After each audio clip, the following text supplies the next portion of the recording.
good and feel good. And I mean, that's why that Nigerian goal does my head. And the centre-back scored it. And I think it's Vickers. Go over the top. You don't need to play it short in that moment. Celtic drop into the Europa League. Meanwhile, Oliver Glasner thinks some people at Forest are ignoring reality as his tricky start continues. They are out of the Carabao Cup after a second home defeat in 4 days to a more settled Leeds. They are together now for, I think, 2-3 years with the same manager, with many players and just having some additions. We just started after a very difficult last season. 6 days left of this transfer window. Omar Marmoush is having his Spurs medical today. A £60 million deal has been agreed with Man City. Arsenal fans, we expect Gabriel Martinelli's move to Al Hilal to be announced soon, while we're hearing Bournemouth are confident of keeping hold of Alex Scott. And in a difficult time for English Test cricket, we're told it was the appointment of new coach Stephen Fleming that convinced Joe Root to take the captaincy for a second time. Here's Joe's dad, Matt. The other thing that I think motivates him is that he's got a very talented but very young side. I think he feels that he can have some sort of an impression on that team that he's got at the moment, and I think he's quite excited by what they can achieve together. England's second test with Pakistan starts tomorrow. There's loads more on talkSPORT's Following On podcast. talkSPORT News. Average energy bills are going up £60 a year from October, and Sir Paul McCartney calls Dolly Parton wonderful and a magnificent star following her death, aged 80. More of them are at past. talkSPORT weather with QuickFit. Sort your new tyres this summer at a time that suits you best from the comfort of your home or work 7 days a week with our mobile tyre fitting service. Conditions apply. Sunny spells and scattered showers moving north. Some showers heavy with hail and thunder could lead to flooding. Scotland mostly dry, feeling warm in the sunshine with light winds. How's that? Next March, the England cricket team face Australia in the 150th anniversary Test match down under. And as always, the Barmy Army will be there. Thanks to talkSPORT, Visit Victoria could be too. Enter now at talksportwin.com for the chance to score an incredible week-long trip for two to watch the 150th anniversary Test match in Melbourne with Visit Victoria and the Barmy Army. Enter now at talksportwin.com and get ready to experience the electric atmosphere that only a Barmy Army tour delivers.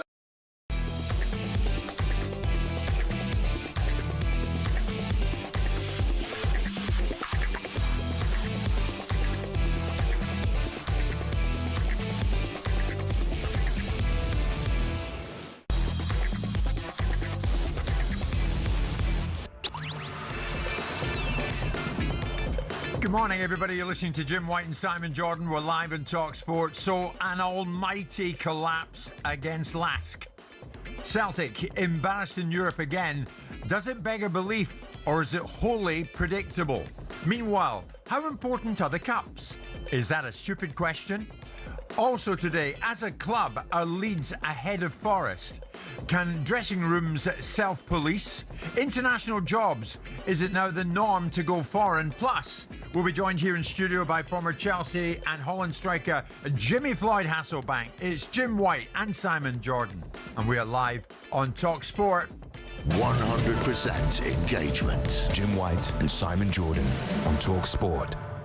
Dolly Parton, were you a fan? Not particularly of her music, but as a personality and as a character, and the forthright nature of the way that she spoke, because I thought she was quite a brave, courageous and strong lady. So, yes, I think as a person, I thought I was an admirer of hers. Yeah. And all her attributes. And her music, not particularly my cup of tea. No. Okay. Sad news, Dolly Parton. 9 to 5 was in that. What was that film that Melanie Griffith did, wasn't it? Yeah. Country music singer died at the age of 80. Yeah, doesn't it? Many good quotes from her on one occasion, and she was prepared to take the rise out of herself. It costs a lot of money to look this cheap. She was quite a lady, as you say, Simon. Oh, yeah. Quite a personality. I saw a lot. Funny enough, I don't know why, but you troll through doom screaming through social media stuff. Yeah. And I saw a lot of her about 2 weeks ago on something or another. And I don't know why I was you saw a lot of interviews that she did with a lot of these broadcasters in America, and she was very strong. Very strong. Yes, yeah. Sad news. Why are you going for my passport? You've just planked your passport in front of me, and I'm just checking if you... Place of birth, Croydon. Correct. Thank you very much. That's an interesting picture, that. Did you get bail? Indeed. I look like Kenneth Noy there, don't I? And that's not a good look, I can assure you. That's not a good look. That is for Luke's sure. Going, who's Kenneth Noy? I know. We'll quickly pass on. Simon, it happened. I didn't think it would. We were talking to Celtic fan Sean from BetMGM yesterday. Yeah. and I thought 3-0 first leg lead would be enough for Celtic against Lask Linz. They went into it 3-0 up last night, this Champions League qualifier. They went 4-0 up after Callum McGregor's goal just after 20 minutes into the match. And Lask Linz, by no means a world beater, responded by scoring 5 goals without reply, and they won the tie 5-4, and they go through and Celtic are out. And missing out in the Champions League is expected to cost Celtic at least £20 million. More than that. Well, it'll be more than that. I mean, it's virtually unforgivable, isn't it? It's not as if they went into it at 0-0. I mean, it was. I saw Martin doing his interview afterwards and covering the players. It was an appallingly cowardly performance from Celtic. Cowardly? Yeah, I think so. I mean, the goal that really started the rot was an unforgivable error from one of their players knocking it back into the space where the guy can just run in and score a goal, which brought them back from the dead, this team. And then to concede goals directly after half-time, you wonder what managers say to these players at half-time that makes them so unresponsive that they go and concede a goal. But I thought it was a dreadful performance. And all this nonsense about, they might have got lucky in the first leg. I didn't hear that narrative being spun out when they won the first leg 3-0. All of a sudden, people are saying, well, they got lucky in the first leg. They did have a lot of shots on goal, this team. Their expected XG was 3 last week, but they didn't score 3. They scored 0. Yeah. And in this instance, you look at the performance and you go, what Martin taking the blame for it. This is not about Martin O'Neill. This was about the players on the field. And they didn't buy this player. And they sold £36 million worth of players and they only bought in £32 million worth of players. And the players that came off the bench didn't look like they had the wherewithal. It should never got to the stage where extra time came to play and the players that came off the bench look all lost. They were just cowardly. They were 4-0 up in a Champions League qualifier with the game done. They hand them back an initiative by giving them 1 goal, and then they absolutely capitulate. Yes, yeah. Cowardly. But I mean, I know that will be extra, that will be lifted up and maybe quoted somewhere else. But you can't think of any other word. Now, Martin can do all the best he wants. Now, Martin will be privately seething and sitting there and realising that the players are letting him down. Fuming. But what he will do as an old school manager is deflect from the players and make it about himself. There's nothing about what Martin O'Neill did on that pitch that could legislate or on the dugout, or what tactics he set up that can legislate for a capitulation of that order. Yeah, I want as many Celtic fans as we can get on here this morning to join us and tell us what you actually think. They'll blame the board. They'll blame the lack of expenditure. They'll blame. Will you blame the board? Who will you blame? As Simon says, though, it was those 11 players on the pitch last night that you've got to look at. Why didn't they get you over the line? 4-0 up against Lask Linz, and you go out. Celtic embarrassed in Europe again. I mean, does it beggar belief or is it wholly predictable? I want you to start calling now and join us this morning because I want the focus of attention to be on why this has happened. Celtic, the first British club to lift the European Cup, the Champions League trophy as we now know, back in 1967. And this is where they're at. And we're not even out of August. 03717223344. Martin O'Neill, as Simon said, did take full responsibility. I would accept the responsibility. That is down to me, regardless of whatever you think it might be, whether it's tactics, whether it's fitness, whether it's just everything perhaps. But we shouldn't have done that. And from the position that we were in, we shouldn't even have been going into extra time. I mean, it's not Martin's fault, and you this morning are laying the blame firmly and squarely at the players.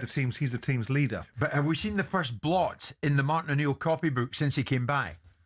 Well, I suppose you could. Yeah, I suppose so. I mean, he talked about the legacy of this football club being able to win this competition, and set out his stall in a conversation piece where he's talking about aspiration. Of course, we lift it up and turn it into a slightly more dramatic piece and laugh at the fact that Celtic are not going to win the Champions League, which is what I did last week.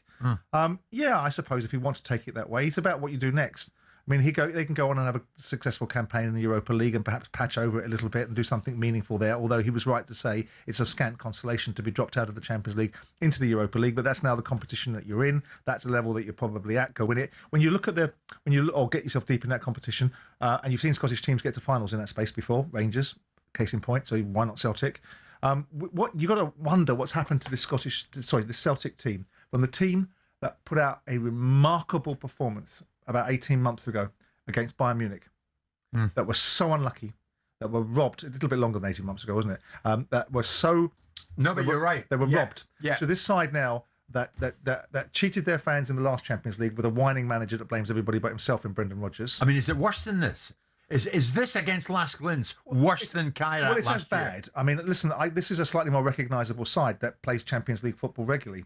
And whilst they are the champions of their own league, and I understand it's a qualification for this competition per se. So maybe 4-0 up last. I know, and that's why it makes it worse. And Martin O'Neill is a different kind of animal than Brendan Rodgers. He wasn't trying to extricate his own departure, and he wasn't using Celtic as a stepping stone or whatever else Brendan Rodgers seeks to do to promote the business of Brendan Rodgers. Yeah. The disappointing for him, for Celtic fans, and I don't always agree with sections of the Celtic fan base. I think some of their behaviour at times, specifically the Green Beret, is boorish and not reflective of a great club like Celtic.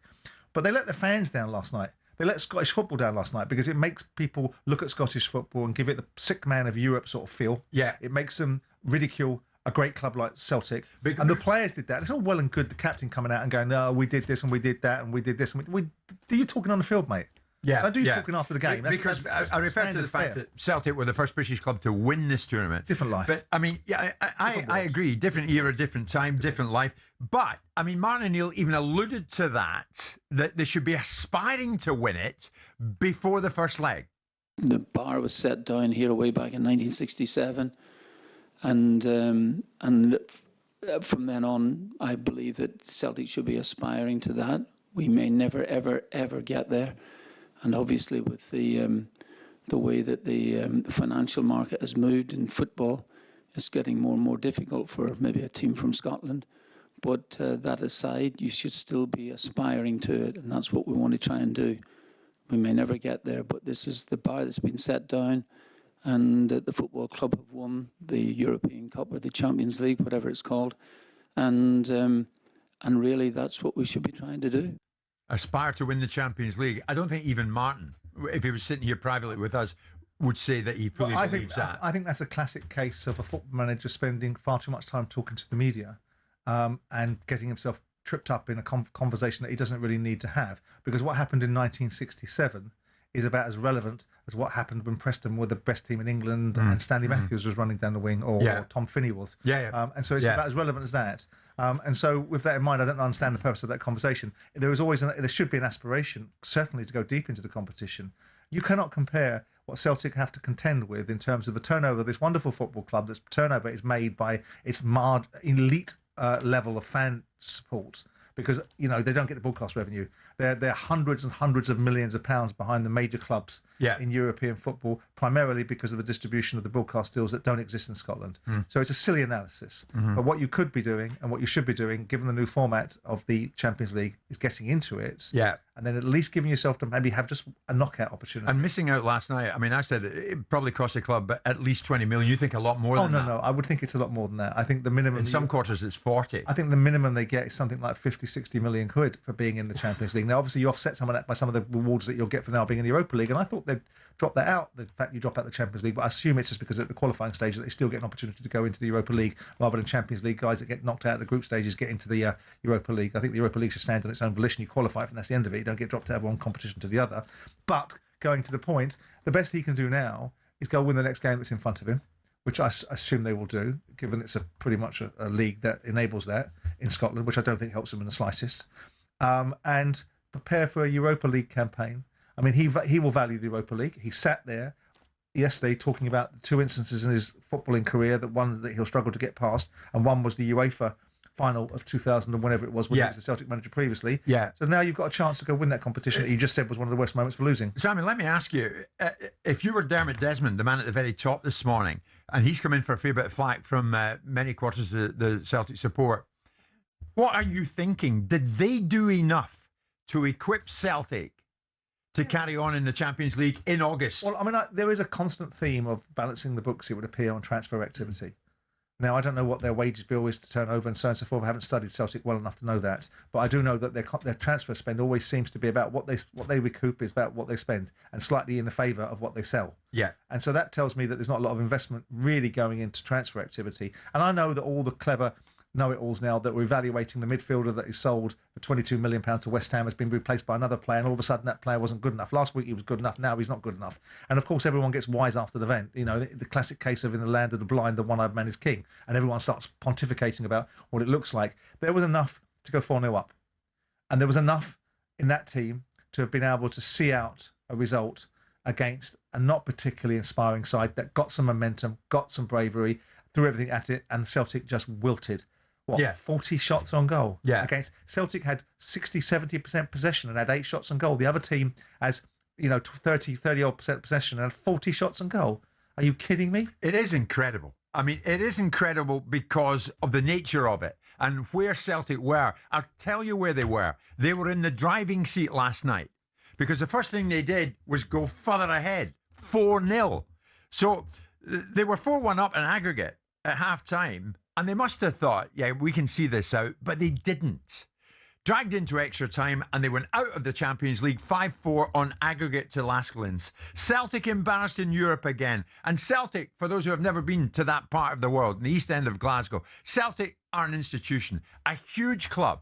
The first British winners of the European Cup in 1967. Those days have gone, and I accept that. But Celtic embarrassed in Europe again. Does it beg a belief, or is it wholly predictable?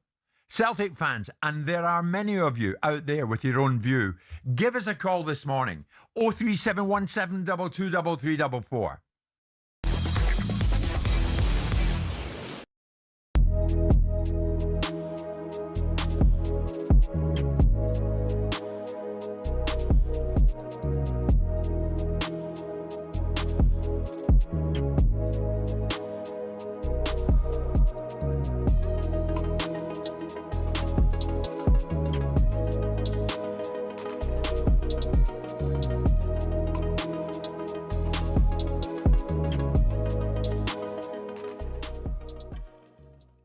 When someone writes an article that's so smart arse because it knows all the answers, right?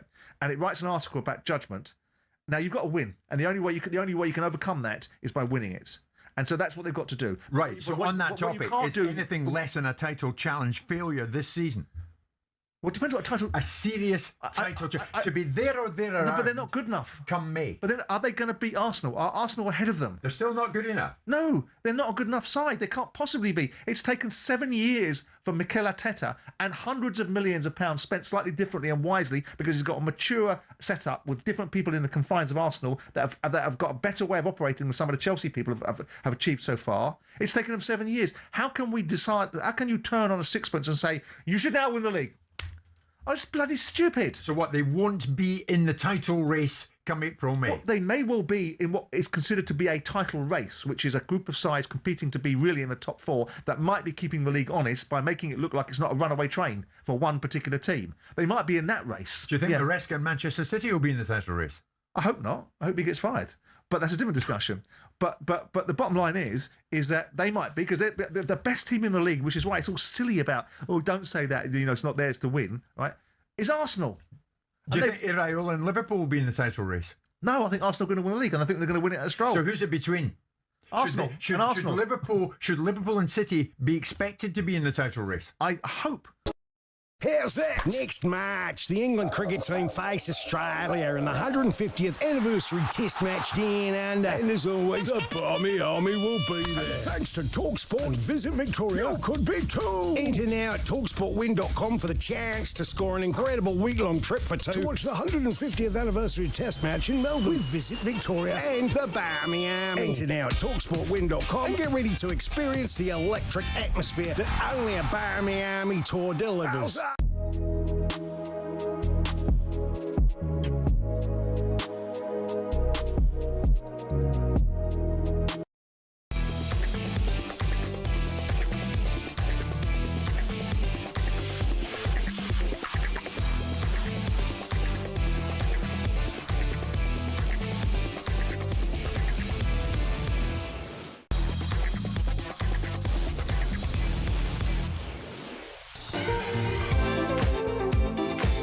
Good morning, everybody. 20 past 10 on a Wednesday morning. The morning after the night before. And the night before, Celtic crashed out in an embarrassing manner in Austria. Crashed out of the Champions League when they were 4-0 up. They were 4-0 up in this game on aggregate against Lascaux. No world beaters, as I say, the Austrians. But it's they who go forward in the Champions League and they get into the lucrative stages of it. And Celtic crash out at the hands of the Austrians. Martin O'Neill, what must he be thinking this morning? Stuart Bremner, I know what you're thinking. Morning, Jim, Simon. Please get your heads out of Martin O'Neill's backside. If that was Derek McInnes at Rangers, you'd be hanging the manager out to dry. O'Neill was the saviour. He agreed to another season. He sanctioned the signings. It was just as much his fault.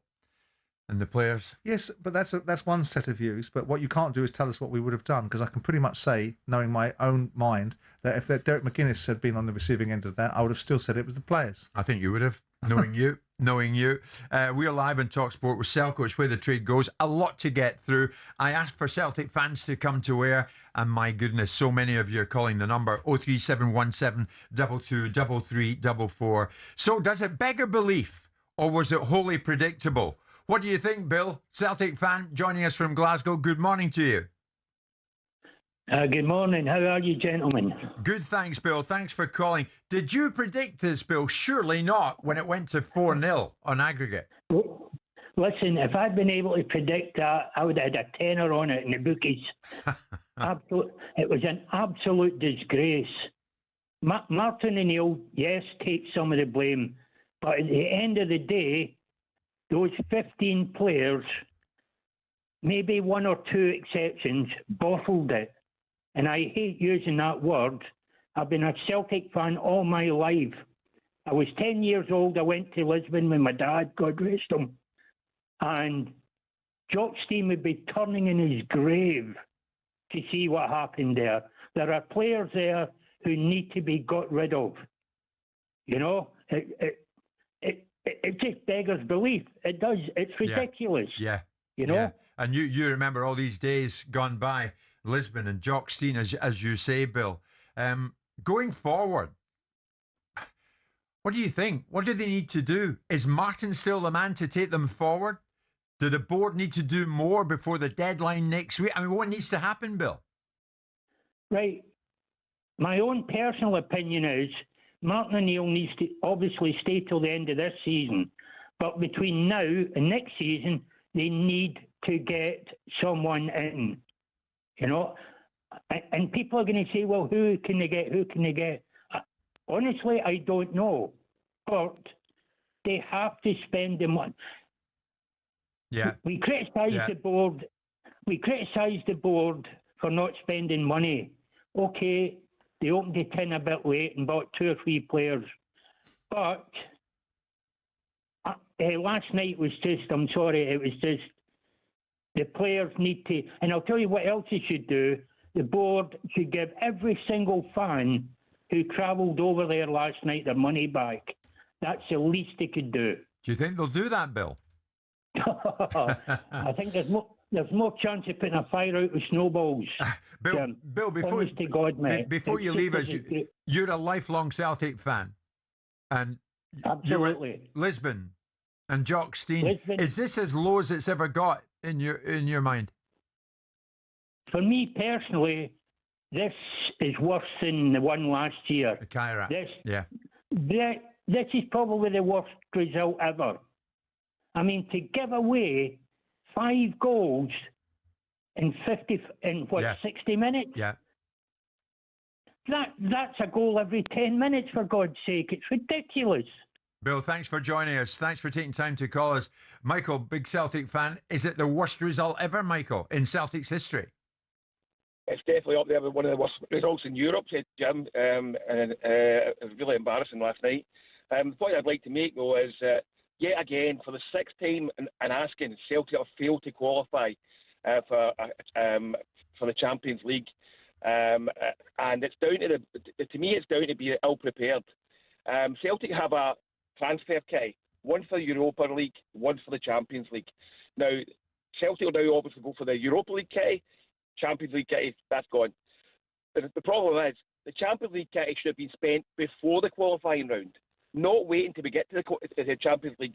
It should have been spent before the qualifying round. We've got money in the bank, we should have spent that money and been prepared, but yet again, we've been ill-prepared, and it's down, unfortunately, it's down to the board for being ill-prepared. Michael, let me put that to Simon. Ill-prepared, says Michael. Yeah, listen, I understand that's a constant theme, and I don't know whether that's their policy or not, but if it keeps on manifesting itself, one would assume that there's something a bit into it. But when you're 4-0 up in a Champions League, there should be, irrespective of whether you didn't buy enough, you did buy enough to get 4-0 up, and there should have been enough wherewithal amongst the management team and the players that were there to make sure that a 4-0 lead didn't turn into a 5-4 loss. And I get the point that you need more investment. If you want to be bigger and bolder, you have to be bigger and bolder. But that doesn't detract from the opportunity to have beaten that pub side last year and this team that you were 4-0 up against. Yeah. So I take all the points, and if the board need to be criticised, then they should be criticised. There's no issue with that. Yeah. But they had enough to win this game. That's fair, Michael, isn't it? I agree, but if you look at the subs that came on, honestly, they never performed. We're £11 million forward. Absolutely hopeless last night. And he actually bullied every single time he went for the ball. Yeah. He was getting pulled, he was getting blocked. He should have been down. But that's a different discussion. But that's a different discussion about lack of investment, isn't it? That's now about bad investment. Yeah. If the player isn't good enough, that's a different discussion. It's too early to say whether he was good enough or not. But at the point where substitutes were being brought on, you had already ceded the game back to the opposition. You had already capitulated. Yeah. The substitutes that came on that were ineffective, the 11 that were on the field had done the damage. So let me put that to Paul. Michael, thank you. Paul, good morning to you. Was it wholly predictable that this might happen, even though you were firmly in the driving seat? Jim, sorry, mate. I need to see before I make my point. Could I make a point? Could I talk to you about another point from a couple of months ago? I just wanted to talk to you about it. I'll not keep you long because I know you're busy this morning. Is that okay with you? Yeah. Right, Jim. See last season after the cup tied Ibrox for Celtic and Rangers. Right. I, like many other good Celtic supporters, condemned my fellow Celtic supporters for running on the pitch and writing disgusting things on the chairs like 66 and all that there. No problem condemning that there, right? But then Mr. Anti-Celtic, Davy Graham, who previously held a position at Rangers, come on your show, finger pointing the blame at all the Celtic fans. Elaine said, admittedly, a small number of Rangers fans come on the pitch. At that point, Jim, with respect, you should have said to them, hold on a second, Davy. It was over 100 Rangers fans run the full length of the pitch. A lot of them were in balaclavas and threw fireworks into the Celtic end. There was also a Celtic fan outside. He had his head stamped on. I have it on my phone. I can send the WhatsApp. You know what I mean? So please, when he... Paul, we were very strong on those Rangers fans as well. I can assure you of that at that time. I can assure you of that. But let's fast forward to now. Now, I hear your point. I take your point. But right, okay, let's fast forward to now. Was this wholly... But Paul, let's come right up to date. Was this wholly predictable last night? Jim, did you see the fault of last night's the surrender? It lies wholly with the board. It's the board's fault. Chris Sutton's bang on. He's 100%. The board failed to back previous managers. See last year, going out that pub team, Carat Almighty, that was a disgrace. The board should have had the players. It's the board's fault, Jim, and it's successfully. We've got the money, and I hate to say it, but see the Rangers board, they back our managers, they show ambition, and we have more money. Yeah, but Paul, to go to Simon's point, you had the players last night. You were 4-0 up. But Jim, Joe, we were stuck for last night. We were stuck for a Scott Brown type. We haven't got that. We've meant to be getting a guy coming in from Slovan Liberec, and you know what? That's not going to happen now because the board's going to dilly-dally about that. We're not going to get that guy because Pax Salanica's coming in for him, and they're professional run. Our club is not run by Celtic men. They're run by money men who don't care about the fans, who don't care about the club. And Jim, see before you go, so I want to make some things clear. See my next door neighbour. He's called Jim too. He's a Spurs and Rangers man, and him and his wife are the absolute salt of the earth. So just in case you labelled me as fibbing totally anti-Rangers, or you know what I mean, and I just want to make that point. But just to the point, last night, the blame of last night goes on the board, Jim. On the board. Paul, thanks for your time. Thanks for the call. I mean, can you finger point in the direction of the board and say it's down to you lot? Well, you can bring them into the conversation and certainly make them accountable for the outcomes. Is that too easy, Simon? Well, it's part of the conversation. No one should be immune from criticism. If there is a constant theme, if there is, and I don't know Celtic's finances, but I imagine there's no reason for a lot of these fans not to be aware of it because that's what a lot of fans do. They really study their clubs. So if they've got excess cash, which shouldn't be frittered, it shouldn't be all the money be sucked out of the business just to meet the expectations of what fans think you should buy. But if you're bringing in more revenue from transfers than you are buying, then there's an ambition conversation to be had there.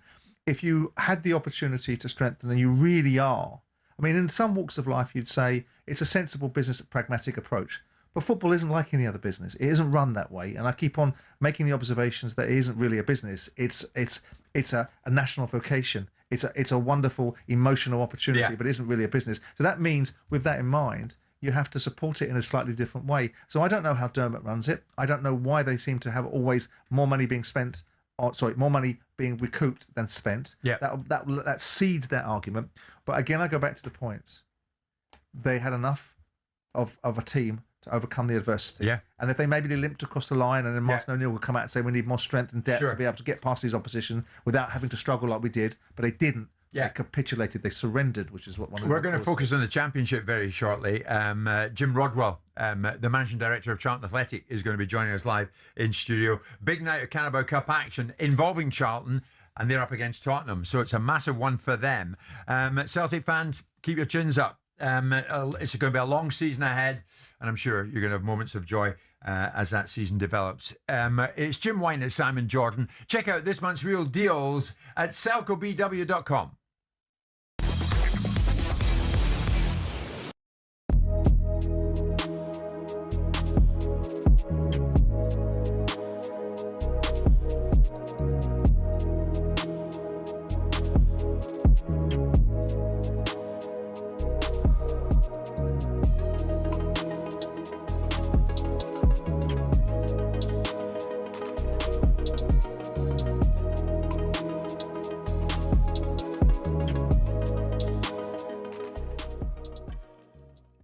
Michael, where are you with Isak at this moment? I just think that particular penalty, Szoboszlai was always taking it, and likes of Isak had far more to lose than he had to gain by taking that penalty. But where are you with Isak at this moment in time? And he looks to me, he obviously had big injury problems and all that stuff. The move was well documented. You know, Newcastle fans are unhappy. What's it going to take for him to get playing with a regular confidence and show the ability that we know he has? Well, I'm not sure about you, Ali, but I had plenty of injuries in my career, so I know how hard it is to get back, and you do need a bit of time. And everybody's given him time and understood that, but then he's sort of finished the season, then he's gone to the World Cup, and now he's had a pre-season, and you just think, okay, now we're starting to run out of excuses. We need to start seeing the real Isak, and we know how good he is. I mean, wow, we saw him for Newcastle. I mean, he's absolute class. But we haven't seen it for Liverpool just yet, and I think, you know, questions will come now. As I say, always give him the benefit of the doubt in the past with Liverpool, but at the start of this season now we're expecting, and Liverpool absolutely need him. They've lost Salah, Ekitike's out, there's not that many options in attacking areas. They absolutely need him to be on top form. Yesterday he was far from it. I thought he was a yard off, and that's worrying. But so was Wirtz. I thought he was really quiet as well. So, you know, it wasn't the greatest performance for Liverpool. They actually did well to scrounge a... talkSPORT News. It's Emma Kerwin with your headlines. Household energy bills are to hit a 3-year high as the Prime Minister promises to look at how to get them down long term. The regulator Ofgem's announced a 4% increase in the price cap. It means average annual energy bills are going up by £60 from October. Andy Burnham says how the government is helping. This is why, within days of taking office, I announced that we would remove VAT off electricity bills to give people that little bit of help. That kicks in from October. The rise is down to the war in the Middle East impacting oil and gas wholesale prices.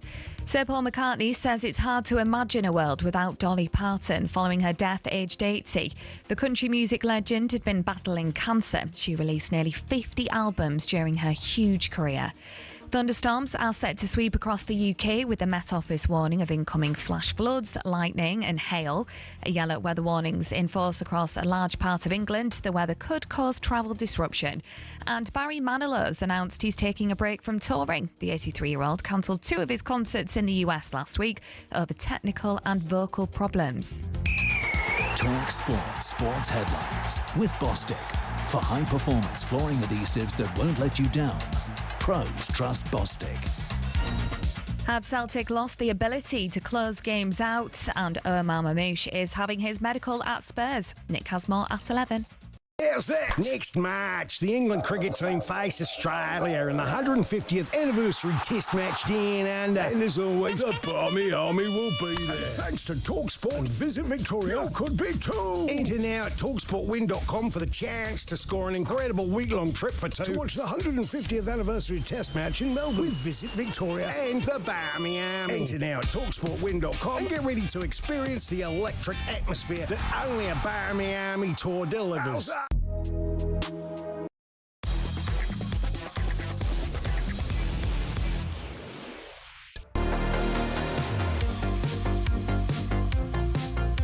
Good morning, everybody. It is Wednesday morning. It's Jim White and it's Simon Jordan. Just gone 10:30. We are live in talkSPORT. As always, I want to thank you for so many occasions. When we ask for calls, we get so many of them. Thanks to all the Celtic fans and fans of other clubs who call in this show. This morning, it's all about Celtic because Celtic sadly went out last night. Incredibly. You must have been very disappointed to hear Barry Manilow's not touring, given that you replicate most of his wardrobe. Barry Manilow, thank you for that. That was very kind. See, I knew. Now, this has happened in the presence of a good friend of mine because Charlton Managing Director Jim Rodwell has just arrived in studio. This is what I get all the time from him, Jim. Well, I think it's outrageous to slur Barry Manilow. Like. Indeed. Yeah, absolutely right. I mean, Mandy is one of the finest songs of all time and, incredibly sad day. R.I.P. Copacabana. Okay, I can see where this is going, and I thought you were a chum. Well, Jim Rodwell, Managing Director of Charlton, good morning. Good morning, sir. Good to speak to you. Pleasure is all mine. Last time I saw you, you were at home to Ipswich towards the end of last season. We got beat one. Did we get beat 1-0? I think it. Yeah, 2-1. Yeah. Got beat, didn't we? Yeah. Joe, a good friend of ours, here at talkSPORT, Joe came along with me. But by God, what an atmosphere that night, Jim! That when the Valley rocks, it rocks, and it was rocking that night. It's a wonderful place to be. I know Simon takes a contrary view, but what a wonderful place to be any time of the year. But it's good. We've had one home game so far this season. The crowds are good. They've supported the team consistently really for a couple of years, 3 years. Yeah, it's a good place to be. What's your memory of going to the Valley? Well, every time we played Charlton there, the red bobbing comes bobbing. Always used to get the hairs up on the back of my neck. Well, at least it's better because obviously that changed for a period of time when the previous owner had it. He wrote his own little ditty that I don't think went down quite as well. Oh, yes, I remember we met him, didn't we? Yeah. Yes, Thomas. Yeah. Yes. Oh, God, Thomas Sangard. Whatever happened to him? I don't want to sort of be overly negative. I believe he's in prison, but I would take that fact checked. Yeah. Really? I think for some of the songs one of your guys might need to search this on Google, but I think he was charged with something in Crimes the against US. music. But yeah, that would be a very serious one. But we would all be guilty of that. It was a bit of a strange sight, Jim, watching Thomas Sangard wandering around the pitch pre-match playing his guitar. Well, I got grade 1 in the recorder when I was 5 at school, so I could maybe do something similar. Let's get on to this because the Championship, you've started well, 2 wins from 2, including West Ham, at West Ham. I mean, the second season back in the Championship. What's it about, though? Is it about consolidation for you boys? We'll talk about the game tonight, the Carabao Cup against Tottenham in a moment. Is it about consolidation? Or is it about getting out and going up? No, we've won a couple of games and, nobody's getting carried away with that. But this season, every season you have a football club, any football club, you've got to look to progress. You've got to look to progress. You've got to look to grow. We have a 5-year plan. We went into it last season, firmly with a bottom quartile budget. And, what our plan dictates is that we try to move through the quartiles, increase our budget year on year, drive our revenues, increase our budget, churn through players in the transfer window. And then after probably, 6 or 7 transfer windows, you've then got to be looking to challenge. Because for me, the only reason you can have a Championship football club is to try and get promoted at some stage. You have to try to do that. I hate the way it's bandished around the word sustainability, but you have to do that in a sort of cohesive way. Yeah. But the reality is, if you have a Championship football club and you are not ambitious to at least get into the playoffs at the right time, you're just going to burn through a whole stack of money and actually achieve nothing and probably get relegated soon. That makes sense, Simon, doesn't it? Oh, of course. I mean, ultimately, if you're in the Championship, obviously there are different styles of clubs and different sizes of clubs, and I don't know what Lincoln's mentality is, but they're an upwardly moving football club that are now in the Championship, and they will have that ambition. It is a dangerous division, as Jim will attest to, because it is close enough to whiff the opportunity, but dangerous enough to go through it in a way that could cause you real challenges. I know, I was there, I did it. But it is a great division. the distribution of monies is getting better in terms of the revenue that's being generated by Trevor and Rick and the deals that they're doing. I'm not talking about the distribution from the Premier League. That's a different discussion entirely. Well, I want to go on to that. The scale of the opportunity in that league is becoming more and more significant. The owners are more and more significant. You've got serious people that own serious businesses outside of football involved in championship clubs. I mean, the days of Roland Duchâtelet are over, or are they? Well, Roland still owns the stadium. I think we touched on it when I was here last year. Yes. He still owns a stadium and training ground, but we have good relations, and it's, you know, sooner or later we have to have a joined up conversation about what we do about that. But you know, it's like most things in football, it becomes a money problem, doesn't it? It becomes, you know, sooner or later, you know, it would be great to be able to join up the stadium and the property with the football club. But we've extended the lease under Roland. He was very magnanimous in that regard. Our relationship's good. It's just, you know, something else that we need to do. I think sometimes as well, you've got to decide at a football club, you know, capital isn't, you know, never ending, and you've got to decide where you want to deploy that as well.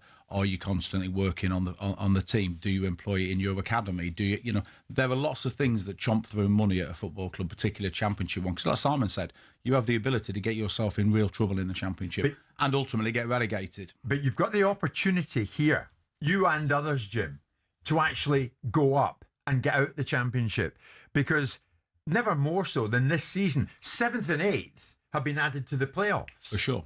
So in terms of incentivising you, there it is. I think it's an incentive, but again, I think what Simon alludes to is the championship is effectively an arms race, isn't it? And what you don't want to do is necessarily get caught up in an arms race. You know, 7th or 8th is great. Obviously, give somebody a couple of extra places, but you can't be willy-nilly about the whole thing, to be honest with you. You just can't. Did you vote for it? I can't remember. I'm sure we did. I like the idea of it. You know, it keeps games interesting. I know that a lot of football supporters think that this is a fundamental change to the way that the game is operated. Me, I look at it from a different way. I think it keeps games really interesting for much longer and gives people more opportunity. But listen, when the playoffs were first voiced, I don't know, 30 odd years ago, 35 years ago, people were resistant. It was the end of the world.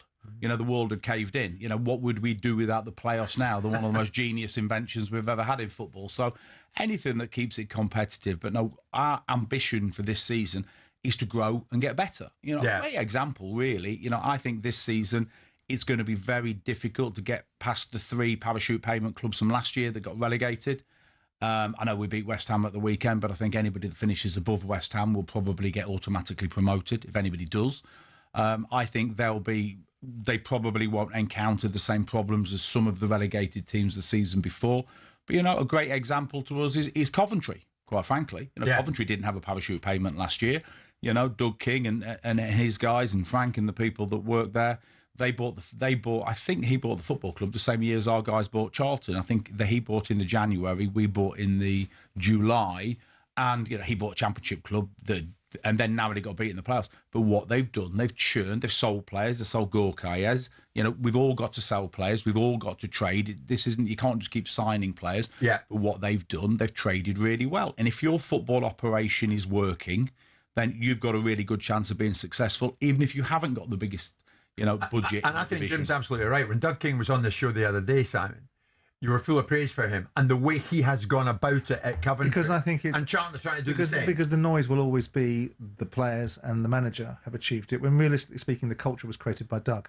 The turnaround in Coventry's fortunes has to come from somewhere. And I would suspect leadership determines outcomes. And you can look at other football clubs. You know, it's not just Coventry you can blueprint. You can look at Sunderland, you can look at Ipswich, you could even look at Sheffield United previously that went up and achieved things and went back through the divisions with, you know, good ownership, good diligence. When Brighton were in the Championship and Tony was building out and trying to get them into being a Premier League club, there wasn't enormous amounts of money being spent by Tony. He was building out. Now, there's been lots of money spent since, and he's put a lot of money in, invested a lot of money, but there was still good practice. Yeah. And maybe it's a little bit slower, and maybe it takes a little bit more time. But I always praise Ipswich because I always felt that the way Mark ran the business and the transparency and the manner in which they declared their finances, talked about the allowable adjustments, which showed the post allowable adjustments in terms of the complying with PSR and the way that they showed it and the way that they were transparent in their thinking.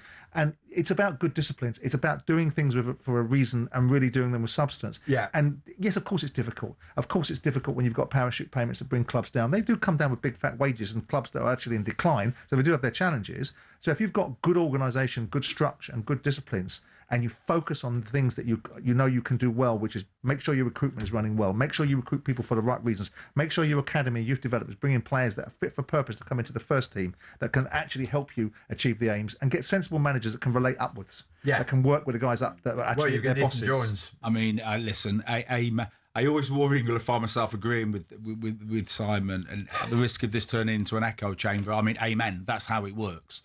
You know, football clubs, and I think fans do understand this, but owners of football clubs are so desperately important. Probably the most important thing. You know, the fans are always, of course, desperately important, but it's about owners. Football is the classic top-down business. Sure. Classic. Sure. There are, unless you tell me differently, there are no good football clubs with bad owners. There just aren't. You cannot be successful with that ownership, because ultimately people like me and my colleagues, we ultimately come up with strategy and a plan to execute that strategy, but it needs funding from somewhere, and people have to buy into that strategy. We're lucky. Our owners have always supported us in that, but you've got to act in a very, very joined up way. And Doug's a really good example of it. I mean, Doug bought that football club. Doug went all in with that football club, and he very, very quickly changed the culture and mentality. Don't get me wrong, he had good players.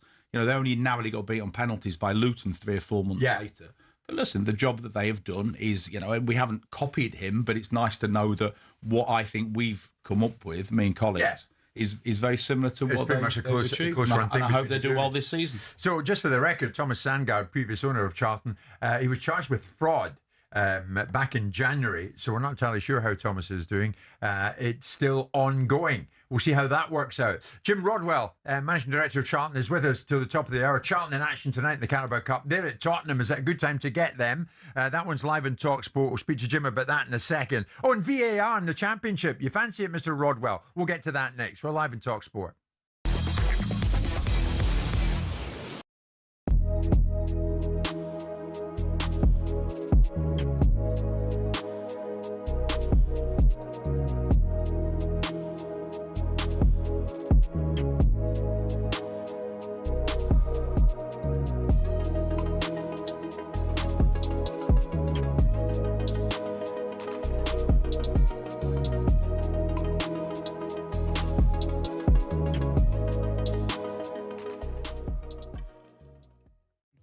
All right, Gabs. Gabby. Jamie, what you on about, Of the mate? Villa.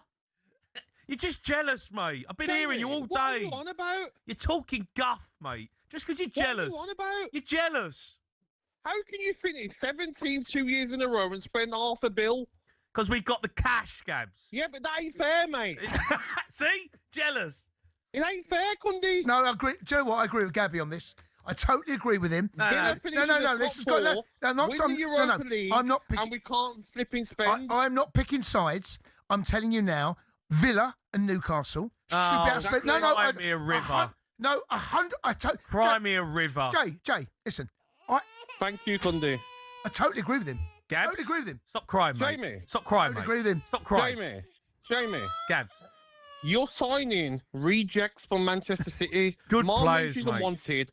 Savino's a reject. Robertson's a reject from Liverpool. Not wanted. Here's that. Next March, the England cricket team face Australia in the 150th anniversary Test match down under. And as always, the Barmy Army will be there. And thanks to talkSPORT and Visit Victoria, could be too. Enter now at talksportwin.com for the chance to score an incredible week-long trip for two to watch the 150th anniversary Test match in Melbourne with Visit Victoria and the Barmy Army. Enter now at talksportwin.com and get ready to experience the electric atmosphere that only a Barmy Army tour delivers.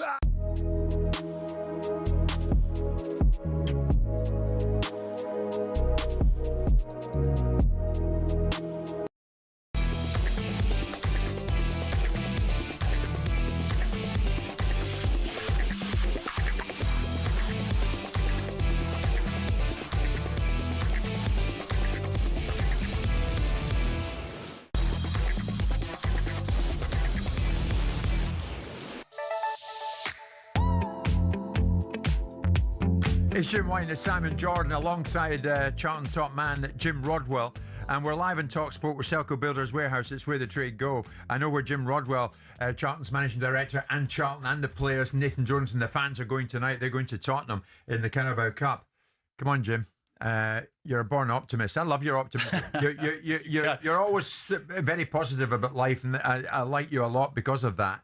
What do you think? You capable of this tonight? cannot work in football for as long as I have and not be an optimist. It would take you down otherwise. Listen, we beat Cheltenham just before the season started to get into the second round. So the alternative of not playing tonight would have been getting beat at Cheltenham, and that would have been the end of the world for a lot of our fan base success. So look, it's a great game. We've got to go there and put on the best show we possibly can. I think the manager's going to rest quite a few. There's quite a few making debuts tonight, which I'm excited about because we've got a lot of footballers. They need to play football, so it's a wonderful opportunity for our Has players. Nathan told you that, Jim? Is that a conversation you've had that you might rest a few tonight? No, we talk about it because you're looking ahead as well. We've got a transfer window closing on Tuesday. There you go. He's calling me at the moment. If you want me to, Nathan Jones, good morning. Good morning, Nathan. We're live on the air. If you want to take the call. Get him to come on and to ask him who he wants before the deadline. Yeah, he will definitely do that. But no, you've just got to be sensible with your squad planning. We've got a big game on Saturday against Preston at home. We want to continue our good run. I just want to get points on the board as quickly as possible. But again, you go into Spurs, people have paid good money to watch a game. You've got to try to put a show on. Yeah. You've got to, and it's a great opportunity for Are the cups important to you? Cups are desperately important to us. It's revenue. I think, they've lowered the ticket price. There'll be 60-odd thousand people in the stadium tonight. We're the same as everybody else. We want money and we have an obligation to do the best we can. So, for me, it's not too far to go. And I'm sure the food and the wine in the boardroom is civilised. Of course. And, But Jim sings from your hymn sheet. It's revenue, Simon. And it's got to be about that. Yeah, I mean, look, I always regarded the cup competitions as I expected my team to beat the teams that they should beat. If we got drawn in a big game against the Spurs when we were Palace in the Championship, it didn't really matter to me if we won or lost that game because I was more interested in getting the bloody team out of the Championship. My whole focus from the day I walked through the door was having a Premier League football club because the rest of it for me is a miserable wasteland. I don't want to be in it. As much as a wonderful EFL is, it's not a place I want to be. Yeah. So, looking at the games, if we played Cheltenham, I'd want the same thing. I'd expect my team, whatever team we put out, to beat Cheltenham. Yeah. And we obviously, at that stage, would always play lesser clubs. When you get into this stage of the competition, you start to play the big clubs. And I would look at it as an opportunity for younger players to play, an opportunity for the managers to rotate. And if there's a few quid on offer, we'll take it. But if we lost the game against a better opposition, it wasn't make or break. I wanted to be out of the league. The league was my priority. Is that where you're operating, Mr. Rodwell, in a miserable wasteland? It sometimes feels like that in the middle of January when you're getting beat. But but I mean, again, one of our KPIs that we judge ourselves on in cup competitions is not to get beat by a team in a lower division. Yeah. It's the same thing. You just stick one line of budget in there, 50 grand at the beginning of the season for cup Because competition. you're going to play a game. So this is all, effect. Well, I don't like to use the word profit in a club that is losing a very substantial amount of money, but it is all welcome revenue. Good luck tonight. In the commercial break, I saw the expression on your face change, Jim. We spoke about VAR in the Championship. Seriously, we mentioned this fella earlier on, Doug King, the Coventry owner. We spoke to him last week, Jim, and I put it to him, VAR in the Championship. Coventry are out the Championship, of course they are, and it's Premier League for them this season. But VAR in the Championship, was King for it? Yes. There it is. Of course it should. It's a top league, one of the top leagues in the world, and you're playing and officiating it with, 100-year technology, a couple of linesmen and the referee, and it's hugely important. Look, I know everybody goes, it spoils the game. I don't believe it does. I want fairness, accuracy, and semi-automated offside or a challenge. The handball I saw at the weekend at Norwich. I mean, you can't be having that at this level. It's ridiculous. VAR in the Championship. Jim Rodwell, discuss. Doug is a man I respect very much, but I think our views on this one, my personal view is I take a polar opposite view. I remember going back to 2016 when I was on the FA board and, this was first being mooted. And I hated the idea of it then. I hate the idea of it in practice. I think it ruins the game as an entertainment product. I get, there's so much money at play now. It's so important. We still get bad decisions with VAR, but I think if you are going to change the game that fundamentally, the rules of the game that fundamentally, you have to do something that aids the game as a product because it is entertainment. That is what we are trying to sell. So why have I the think playoff final, the Championship I think playoff it final? makes the product worse, not better. So if Charlton get to the Championship playoff final, you'd rather that it wasn't there. It is there, and it will be there. It happened to us in the League One final. Luckily, it wasn't. Nothing was significant. But in the League One final a couple of years ago at Wembley, we'd played 48 games to that point without VAR, And then we're having to get all the players in a meeting room where, two of the guys from PGMOL are coming in to explain how the game is very, very different with VAR. The way that you mark at corners, for example, the way that, listen, it didn't make a difference in that game. But I just thought, how can you play 48 games to get to this point and then effectively change the rules in the final? That to me is bonkers, just because you've got technology there. You went with King, didn't you? Yeah, I did. Not because I believe that VAR is working to its optimum level, because I don't. Not because I subscribe to the view that it was a panacea for every single wrong decision, because that was a ridiculous characterisation made by people that don't think about the game properly. But you can't make yourself... If it is a product that is adopted all the elite leagues around the world, you're either an elite league or you're not. And the elite leagues have all the tools and all the sophistication. And should VAR be better? Should it be enhanced to meet the expectations of the paying public and the entertainment industry? Because sport is entertainment. Of course it should. Should it not be stifling spontaneity? That's the challenge that VAR has to embrace. The next evolution, the next version of VAR needs to move towards not being a spontaneity killer, so it can take away the objections. Because if you take away the objections of what it does to the game and suck some of the life out of it by waiting for decisions, you really can't object to being more decisions getting right. You can only object to the fact that it takes too long to get there and takes away some of the spontaneity. That's fair, Jim. And if you're going to talk about marking at corners, well, so basically what you're allowed to do is breach all the rules that are there in the first place, because people can't see it, you get away with it. I mean, that's not really something that people should be endorsing. Defending at corners is primarily based upon people breaching the rules and not being able to be penalised for it. You got to have it, Jim. Come on. I'm not. No, listen. Doug is an owner. He's funding that football club. I think I'm just a dinosaur dreamer. That's the reality. I hark back to a different day. There's an advert on TV when they're talking about this at the moment. They're talking about, when goal nets brought in, it was the end of the world. Yes. I think I've seen that. So maybe I come into that category. I just don't like it. Listen, of course, it's a rational argument. I'm just not a fan. I hate all these delays in play in the Premier League. I just don't think it aids it as a product. If you can fix that, and he's right. Of course, he's right. There's no argument about the fact that you take the spontaneity out of the game. Yeah. But then what you do is you ask the two things. You ask VAR to be a facility that the referee calls for rather than calling for the referee. But also you get technology which takes away that issue. And if you get to a point where it does take away that issue, only a dullard that wants to be a sort of a Luddite would object to technology, because the only reason that we would object to it, and I agree with him, is that it takes away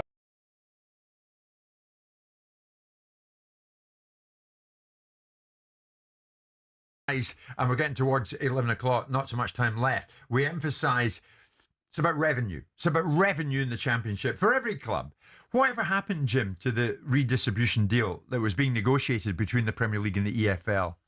It seems to have been something we've been talking about for years and years. And is it dead? No, I definitely don't think it's dead. I think it's coming to some kind of conclusion. Whether that's good, bad or indifferent, we shall wait and see.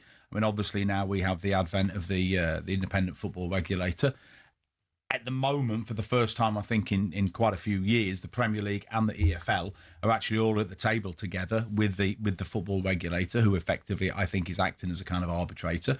Because if a decision can't be made between the two parties now, he has backstop powers to make a decision, right? Which is incredibly disappointing that we as football, I mean, the reason we've got a regulator is because we at football haven't, regulated ourselves probably the way that we should have done. Right. Look, I just think it's a crying shame, to be honest with you. I mean, there is plenty of money in football.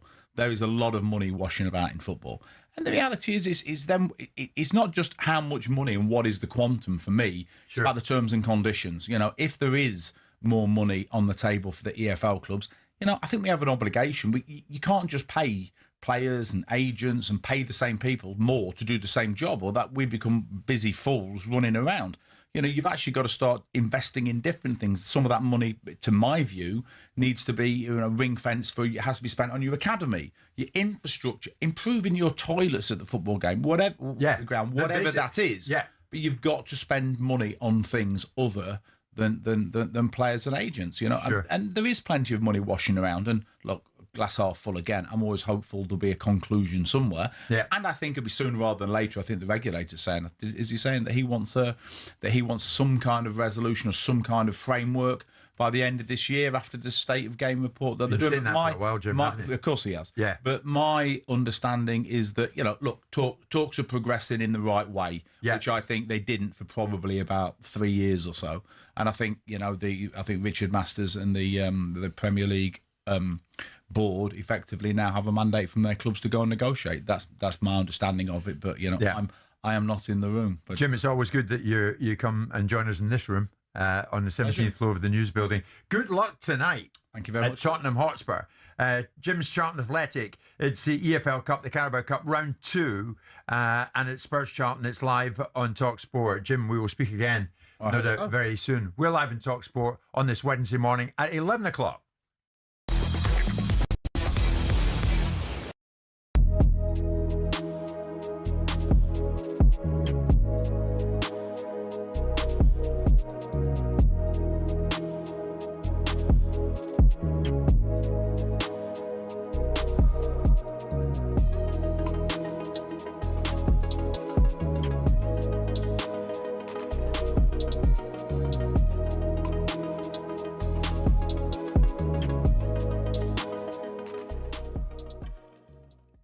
I've got a league table in front of me.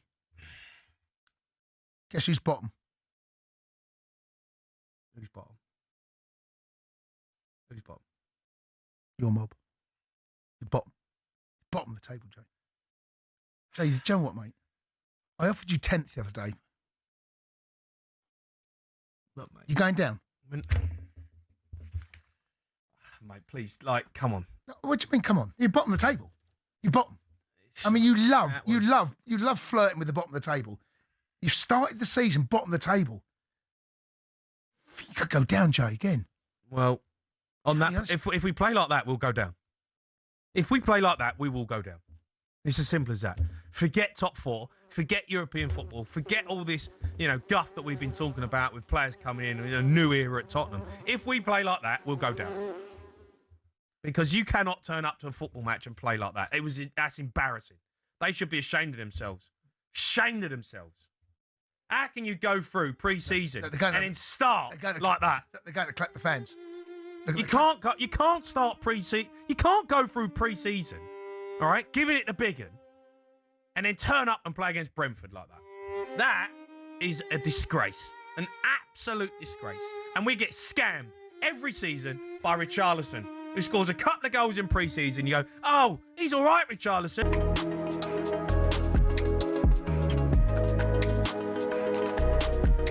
talkSPORT Sports Update with NordVPN. Encrypt your internet connection and protect your devices from malware and hackers with our most advanced VPN.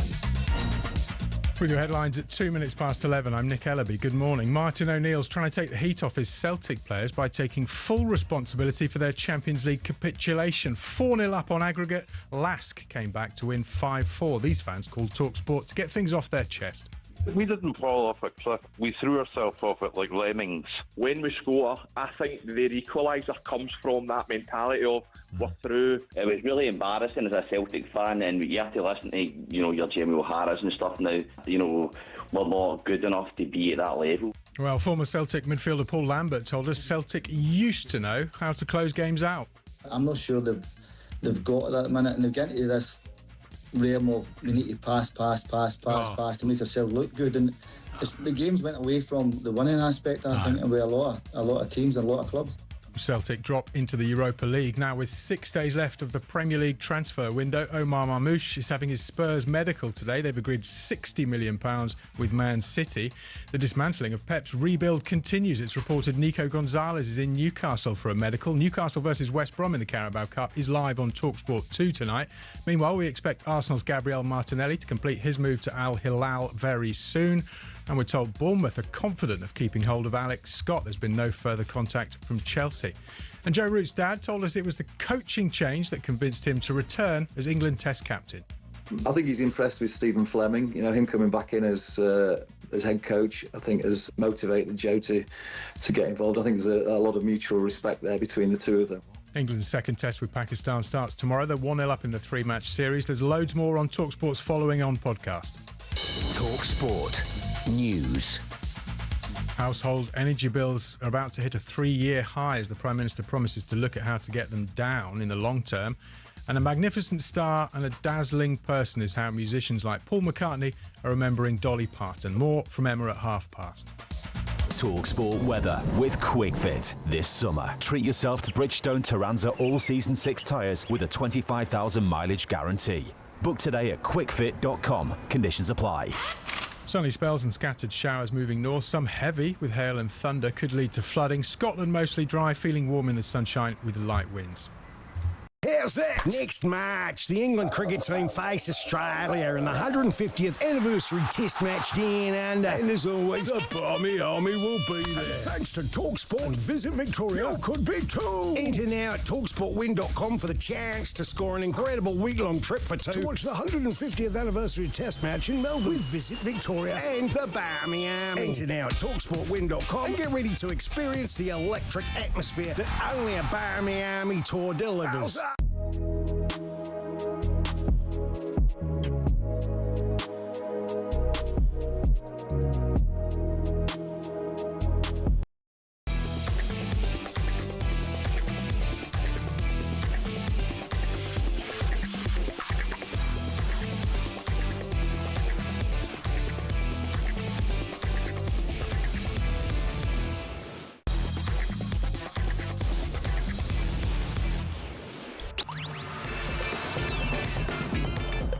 Good morning, everybody. 5 minutes past 11 o'clock on this Wednesday morning. Weather changing a bit. No longer hot in this part of the world.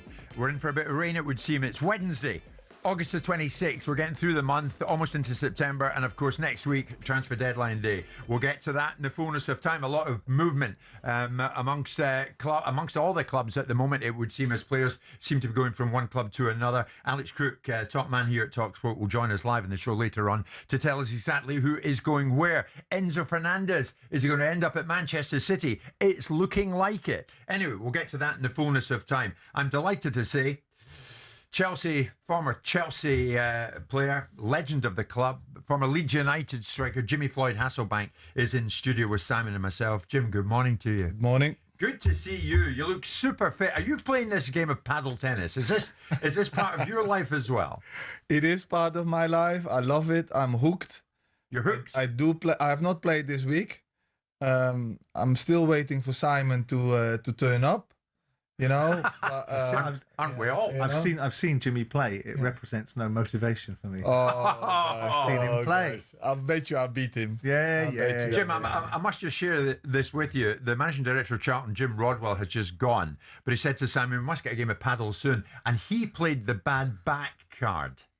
I did not. That was shameful. I've had a bad back, but I'm gonna force my way through it. All right.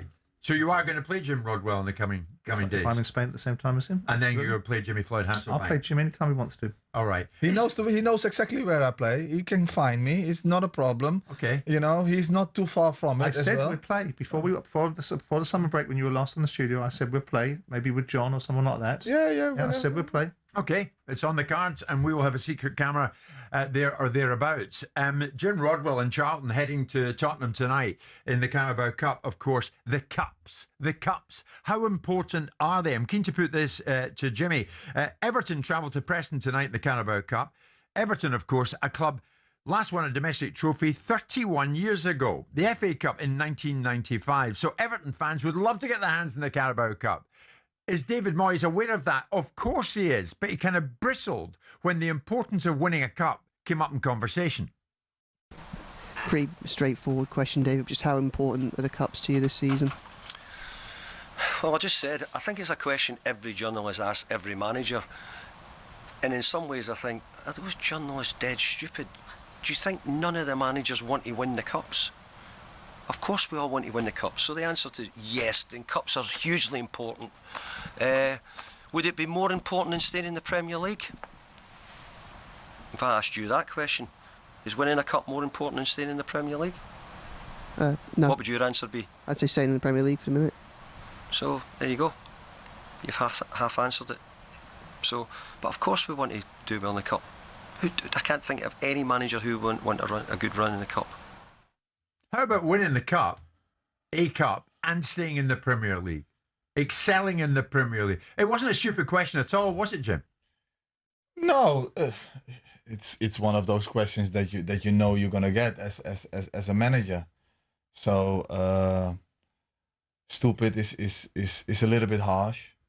But for a club like Everton, the Carling Cup or whatever it's called now, is very important because it's the shortest way to be in Europe. Yeah. You know, and I think that cup is important for a lot of clubs, especially for the championship clubs, the League One clubs, especially if they can get a early win and then get a big team coming to their stadium or them away at a big team. You know, it's a lot of money. Yeah. You know, it's a lot of money. Yeah. But nevertheless, you know, look, you're a sport person. You want to play at the highest level. You want to win everything. You want to compete. And this is a cup, and you can win it. So I've known David Moyes, Simon, for many years. You know. And I like David a lot. But it wasn't a stupid question at all. Well, it's what it is, and I understand why he bristles, because it's a loaded question. Because if he answers it in a certain way, he knows what the question is designed to do, which is to lead somewhere else, right? Because if they get knocked out in the next round, and he doesn't play all the first team players, people will question his attitude towards the competition. And if you put context and nuance in it, where I think David strayed into slightly dangerous territory for him is I don't really understand why he'd be talking about relegation for Everton. Right? If the question was, do you want to be in the top 6 or win a cup? That would be the answer that I'd have been looking for from my manager. If my manager was addressing that question to the media, I need my best players available for me to be dominant in the league, to get me into the top 6 so I can play in Europe by being a merit-based team that's building itself an opportunity. He went down the route of saying, because it's contextual and no one's interested in context. The answer is not a straightforward yes and no.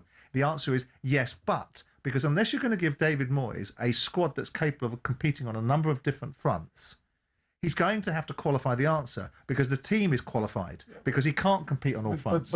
But these matches, these cup matches, for like the Evertons, the Chelseas now, the Aston Villas, the bigger clubs, you know, in the league, it is important because the younger players are playing, and that is the time to give them some kind of experience, you know, and for us to get a look at them, and also look. So that's a qualified answer. But that's a different answer to saying that you're not going to win the cup by playing younger players. You might find yourself losing. No. I mean, in the beginning, but he might lose a game as a result of that. It doesn't mean he doesn't attach any importance. Yeah, but no, I'm not saying that he has to fill them all with. You have a mixture. Certain players who are younger, who are deserving to play those matches and to give them a few minutes.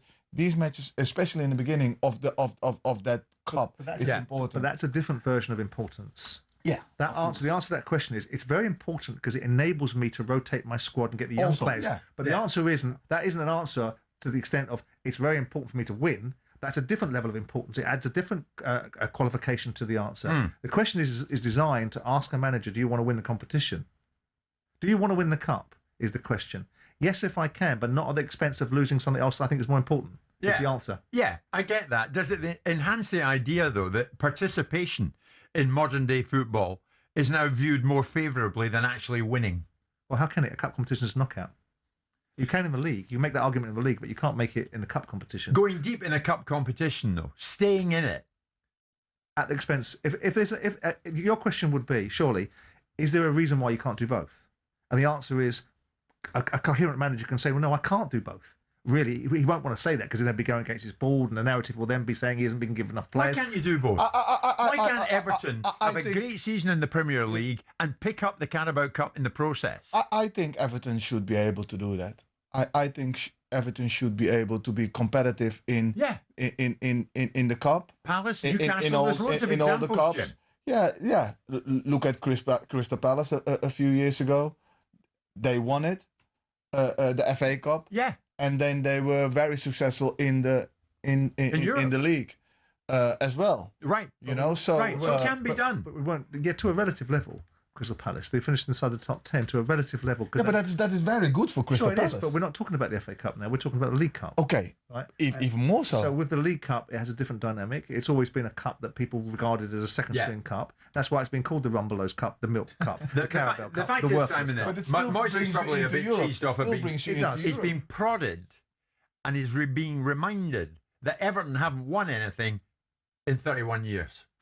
That's basically it. Yeah, I know. I hear why the journalist is doing it. He's not doing it for the well-being of anyone else, other than creating an opportunity to build out a narrative that will come back and blow up in David Moyes' face. So David is sitting there in an adversarial situation because, whilst it looks like a perfectly legitimate question, we all know it's a loaded one. And if you're a football manager, you know it's a loaded question because the answer is no, not really. I want a really dominant season in the Premier League. Well, that's not good enough. You can win the Carabao Cup. Well, actually, I want to win the Carabao Cup. You put some kids out and get knocked out next round. Well, you didn't really want to win it. So there's no winning answer there besides winning. But he knows that, and he knows that he's going to get those kind of questions. Exactly. Yeah, but why can he not say, I want to do well in the Premier League and I want to win the cup? Why I want to? If I'm going to, I don't know, but I want to. I agree with you, Jim. Why not just say that? I think he probably can. I think where he answers the question about talking about relegation is a fool's errand. But when you're being, you've sat in press conferences at Burton to a lesser degree in QBR with journalists getting on your tits and trying to get a rise out of you. Yeah. Don't you be all balanced and equal now? When you were sat in the equation with journalists trying to load questions to make sure that you get the answer they want. You're right, Simon. You're right, but. I think for Everton now, I expected a little bit more. Yeah, and I like Moisey. From David. And I like Moisey. I really like Moisey. He's somebody that is really experienced. We're going to get Moisey on the show, and Jimmy Floyd Hasselbank expects a lot more from you, David, in your press conference. Let's see what the response will be. This is what he said. I know what the response will be. Jim, it's good to have you on board. A lot to get through. We are live in talkSPORT on this Wednesday morning, and as I stressed, deadline day coming up. Mr. Jordan will have the Factor 50 on. He'll be over in Spain. Alex Crook, myself, Ben Jacobs will take you through that particular occasion. And a lot of deals are going down this morning. Alex Crook will join us shortly.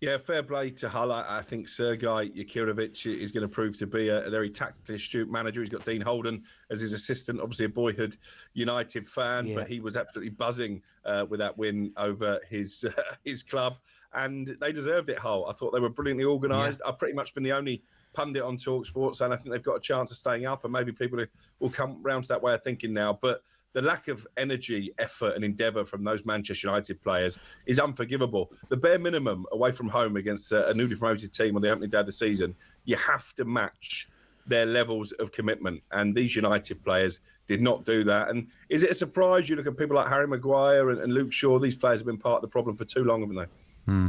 So is Carlos Baleba the answer to your problems then? And is it going to happen, Crookie? It's going to happen. I'm told it could even be announced as early as today. Whether he's the answer or not, I don't know, because you look at United defensively, so poor, the 2 goals they conceded. I've mentioned Shaw already. They definitely need an upgrade. How's that? Next March, the England cricket team face Australia in the 150th anniversary Test match down under. And as always, the Barmy Army will be there. Thanks to talkSPORT and Visit Victoria could be too. Enter now at talksportwin.com for the chance to score an incredible week-long trip for 2 to watch the 150th anniversary Test match in Melbourne with Visit Victoria and the Barmy Army. Enter now at talksportwin.com and get ready to experience the electric atmosphere that only a Barmy Army tour delivers.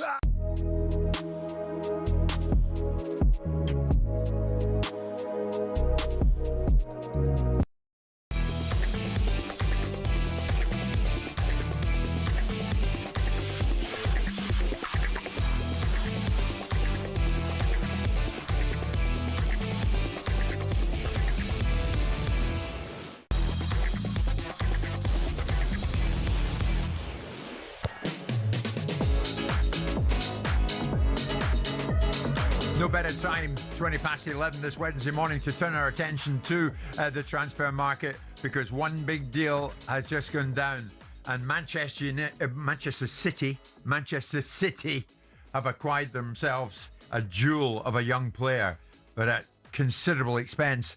talkSPORT's chief football correspondent Alex Crook joins myself, Jimmy Floyd Hasselbank and Simon Alex, what's going on? Let us know now what's going on in the last few moments at Manchester City. Well, you've got Manchester United fans a bit excited there, Jim. But you're right, mate. it is a Manchester City signing. Not a massive surprise. We've been talking about this for a few weeks now. Ayoub Bouadi, who I know you were impressed with playing for Morocco at the World Cup. Teenage midfielder from Lille. He's put pen to paper on a 5-year contract subject to international clearance. That is a €100 million transfer for Manchester City. Some quotes from Bouadi hot off the press. He says, Manchester City are, for me, the best club in the world. It's a dream to be here and to be able to call myself a City player. I spent most of my life working hard to become the best player I can be and reach the top of the game. I've watched City for many years. I love their style of play. So Bouadi is officially a Manchester City player. Wow, Manchester City are the best club in the world, says young Ayoub Bouadi. Jimmy Floyd Hasselbank had a bit of a snigger at that one when we heard that. The boy's 18 years of age. Most expensive teenager in Premier League history. So that's quite a signing and quite a moment for this young kid, Jim. Did you see him in the World Cup? Great moment. Saw him in the World Cup. Morocco. Very, very good talent. What he has, his temperament is just amazing at this age already. Buys himself a lot of time. Very tidy. Not afraid. I think for the future, Man City has bought a really, really good player. Yeah. Simon said off camera, the only problem that he will get is physicality in the beginning. But if he's really smart and if he's a good player, he will get himself around that. And I think, he's a good buy. Very good buy. Good buy. What does it do for a club like Lille? In League they're getting this love the World Cup. Shed load of money. Well, they must love the World Cup, Lille, because they would never have seen this player being going for 85 million quid. No one was talking about this player prior to the World Cup. And we saw him. We saw him in the Brazil-Moroccan game where there was a non-existent Brazilian midfield. So he looked wonderful in that particular game. And he looked great to some extent in other games because of the opposition, notably your motley crew, Scotland, which anyone can run through. Thank you. But it's a lot of money. Well, you and I were simply said Hakimi's family, and they were raving about Bouadi. It's a lot of money. Yeah. And this is the market that we're in. And as I say, Lille will be rubbing their hands together because the World Cup probably put 35 million quid on this player because no one was talking about him as an 86 million pound footballer when he was playing for Lille last season. But Man City is a good place for him to be. Now, interestingly, he loves the way they play. Well, he wouldn't have liked the way they played on the weekend if he saw what Man City put up against Bournemouth, because that was nowhere near resemblant of what the Guardiola regime detailed. But we will see. He's a good player, and I suspect they'll bring him into being an excellent player. Right. Alex, what a start to the season Brentford have made, and they are doing some business or have done some business. Where are we at with that? Yeah, as you say, tremendous start to the season. I was really impressed with the boy Sangare in midfield at the weekend. He looks like he could be a real star in the Premier League. El Hadji Malik Diouf, not been playing for West Ham, basically refused to play for West Ham, as I understand it, in the Championship following their relegation. Not the only one who's trying to force his way out the club. Looks like he is on his way to the G-Tech Community Stadium for a fee, I'm told, that will be a guaranteed £35 million with some add-ons. So it could well be a £40 million deal for the Senegalese left-back. Looks like he is going to swap West Ham for Brentford. I spoke to Nuno Espirito Santo after an impressive performance from their young West Ham team at Southampton last night. I asked him directly about Diouf, and he did a very good job of dodging the question, but it does look like he's on his way out. Okay, any incomings at West Ham? I'm being asked to ask you about a whole bunch of West Ham fans getting in touch. Yeah, they're still looking. Nuno did confirm that last night, that the squad is a little bit light. They've been more active in terms of outgoings than incomings, but obviously the best piece of business is keeping hold of Jarrod Bowen, who came off the bench and scored in that game at Southampton. Still an outside possibility when it comes to Jamie Vardy. I think he's still not fixed himself up with a new club, and West Ham remain keen on him. Nottingham Forest have agreed a club record £50 million deal to sign Liam Delap from Chelsea. So how have they managed this, Chelsea? Because they're going to make a considerable profit on this player, are they not? They are. It's 45 million guaranteed. I think the other 5 million are add-ons. How attainable they are, I'm not entirely sure. But yeah, for a player they signed for 30 million, who didn't make any kind of impact really at Stamford Bridge last season, to make at least a 15 million pound profit is good business for Chelsea. And you've got to say, whether you like the business model or not, and I know Simon is probably more of a fan than me, they are good sellers, Chelsea. And if Enzo Fernandez, who we're going to talk about, if he ends up going, that they're going to probably make more than the £120 million they were asking for him a week or so ago. So credit to the hierarchy there. I think it's good business for Chelsea. I do think it's a good move for Liam Delap and for Forest, but it is a huge fee. Jimmy Floyd Hasselbank in studio with Simon and myself. You certainly did big things at Chelsea. It seems Liam couldn't cut it at Chelsea. No, I think for Liam, what was unfortunate in it was that he never had like a few matches in a row. You know, he needs to play, and he needs to play week in, week out, and he needed to be given at least 5-6 matches in a row, and then you can have a look. Why wasn't he, Jim? Because other players were in front of him and did better, and you need to go out there and earn those 6 games, you know, and things need to fall for you in that first game or the first 2, or somebody needs to get injured where you get 5-6 games. Yeah. The best thing that Liam can do is what he's doing now, getting a club where he's going to play and where he's going to be the main man and get a little bit more time. Yeah. Yeah. Yeah. Because he can score goals. Yeah. He's got a physical presence. He's technically he's good enough. And he's been scoring goals for Ipswich in a team that was quite struggling. Okay. Forest have lost the first 2 matches, but I don't think that they will keep on losing. It's a very good team. It's probably a better place for him to be, Simon. Well, I like Liam Delap. I liked him when he was at Ipswich. I think he's a very physical, technically good player. Yeah. I think he could be an England player and be the next version of a centre forward for England. We do have a dearth of talent in that space. Jimmy can speak to that far more eloquently than I can. But I think at Chelsea, you know, there was no settled opportunity. João Pedro was brought in. He became the main man. Yeah. It was always going to be I always thought it was a strange move for Chelsea to some extent. It would, you know, given that is such a significant role, a centre forward is such a difficult role. That's why they're so rare.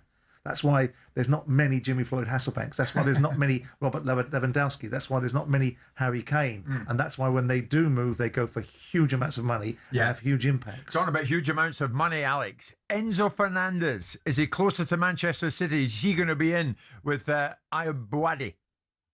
Well, he's certainly open to this move, reuniting with his former manager, Enzo Maresca, at the Etihad. We are anticipating a bid comes in from Manchester City. Nico Gonzalez is undergoing his medical at Newcastle today. That'll be a £52 million move. Omar Marmoush off to Tottenham on loan initially, but that deal is worth up to £60 million as well. Savinho already sold for £85 million. We're still expecting Tijani Reinders to depart. So they've got the money, Manchester City, to make a real assault now on Enzo Fernandez, even having sealed that £86 million deal for Ayub Buadi. I think the big question here is, what number will Chelsea do business at? Because it was £120 million. They set a deadline for that fee to be reached. It wasn't. So you'd imagine they're going to want a few more quid on the transfer fee now. But yeah, I still think this deal is more likely to happen than not. What is interesting, I've been making some inquiries this morning. Alex Scott has been mentioned as a potential replacement for Fernandez. Bournemouth not anticipating Chelsea to make a fresh move for him. They had a £64 million offer rejected earlier in the window. And no inquiry yet either for Palace's Adam Wharton. He's a player who's also been mentioned. So you do wonder which direction Chelsea will go down if indeed Enzo Fernandez is sold. Sure. Alex, thanks very much indeed. talkSPORT's chief football correspondent. You disappointed, Jimmy, that it's seemingly time up for Enzo Fernandez at Chelsea? Are you happy for him? He's going to get another opportunity. It's a weird one. It's a weird one for me. I really like him as a player, and I really like him as in the group as a winner, and as his personality in the group when he's playing for Chelsea. He's not scared. He's a man, even though he's young. He's a man, and he scores really important goals. He comes up with really important moments. Can you replace him? Yes. But he has brought a lot to Chelsea. Do they need to sell him? I think they do. If they can get the right money for him. Yeah. But they will have to replace him. You're talking about Scott. He's not the finished article. he might become the finished article.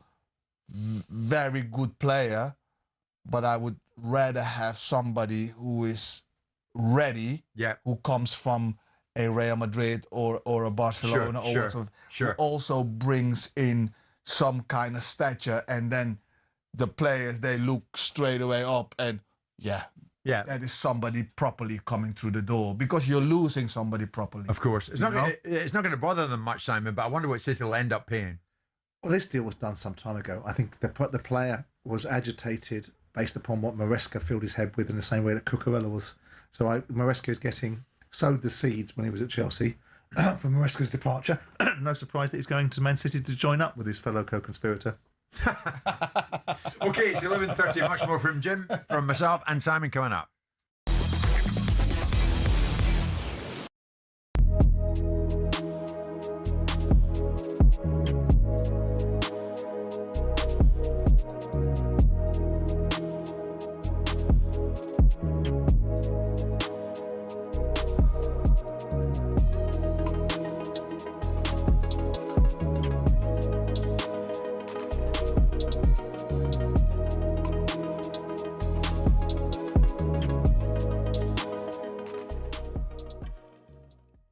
Mate, we ain't back, are we?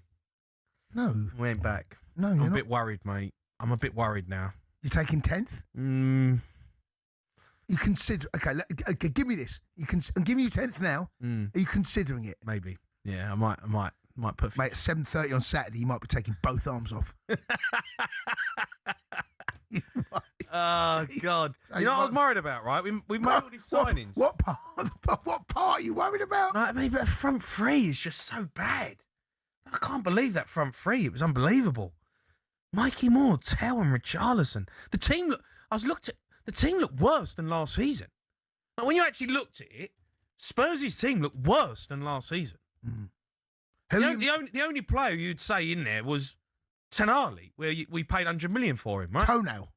But, like, really... Tonali. Van Hecker and Senesi at the back, right? Van de Ven is better than Senesi. Van Hecker had a bit of a stinker. Romero, on his day, is better than Van Hecker, all right? Archie Gray is not as good as Porro. And left back, Robertson, okay, I thought he'd done all right, but, he's... talkSPORT News. Good morning, it's Emma Kerwin with your headlines. The Prime Minister says he knows rising energy bills are difficult for people, as it's confirmed prices will increase by 4% this October. That's a rise of about £5 a month. Those on fixed tariffs won't be affected. Andy Burnham says a 5% cut in VAT on electricity bills will help. That little bit of help, that kicks in from October, and we'll continue to look as we go forward at how we get energy prices down in the long term. The hike by regulator Ofgem's being put down to the war in the Middle East, impacting oil and gas wholesale prices. The Queen of Country, Dolly Parton, is being remembered as a dazzling person who was unique and had the kindest heart. She's died aged 80 after developing cancer. Razorlight paid tribute to her on the Chris Evans Breakfast Show this morning by performing a rendition of her hits 9 to 5.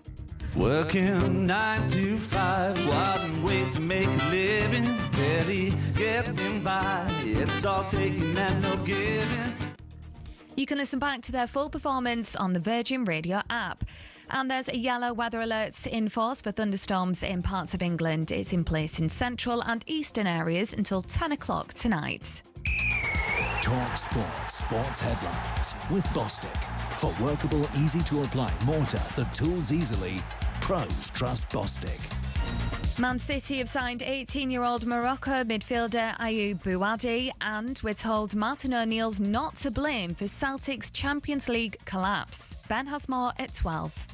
Here's that. Next March, the England cricket team face Australia in the 150th anniversary test match down under. And as always, the Barmy Army will be there. And thanks to TalkSPORT and Visit Victoria could be too. Enter now at talksportwin.com for the chance to score an incredible week-long trip for two to watch the 150th anniversary test match in Melbourne with Visit Victoria and the Barmy Army. Enter now at talksportwin.com and get ready to experience the electric atmosphere that only a Barmy Army tour delivers.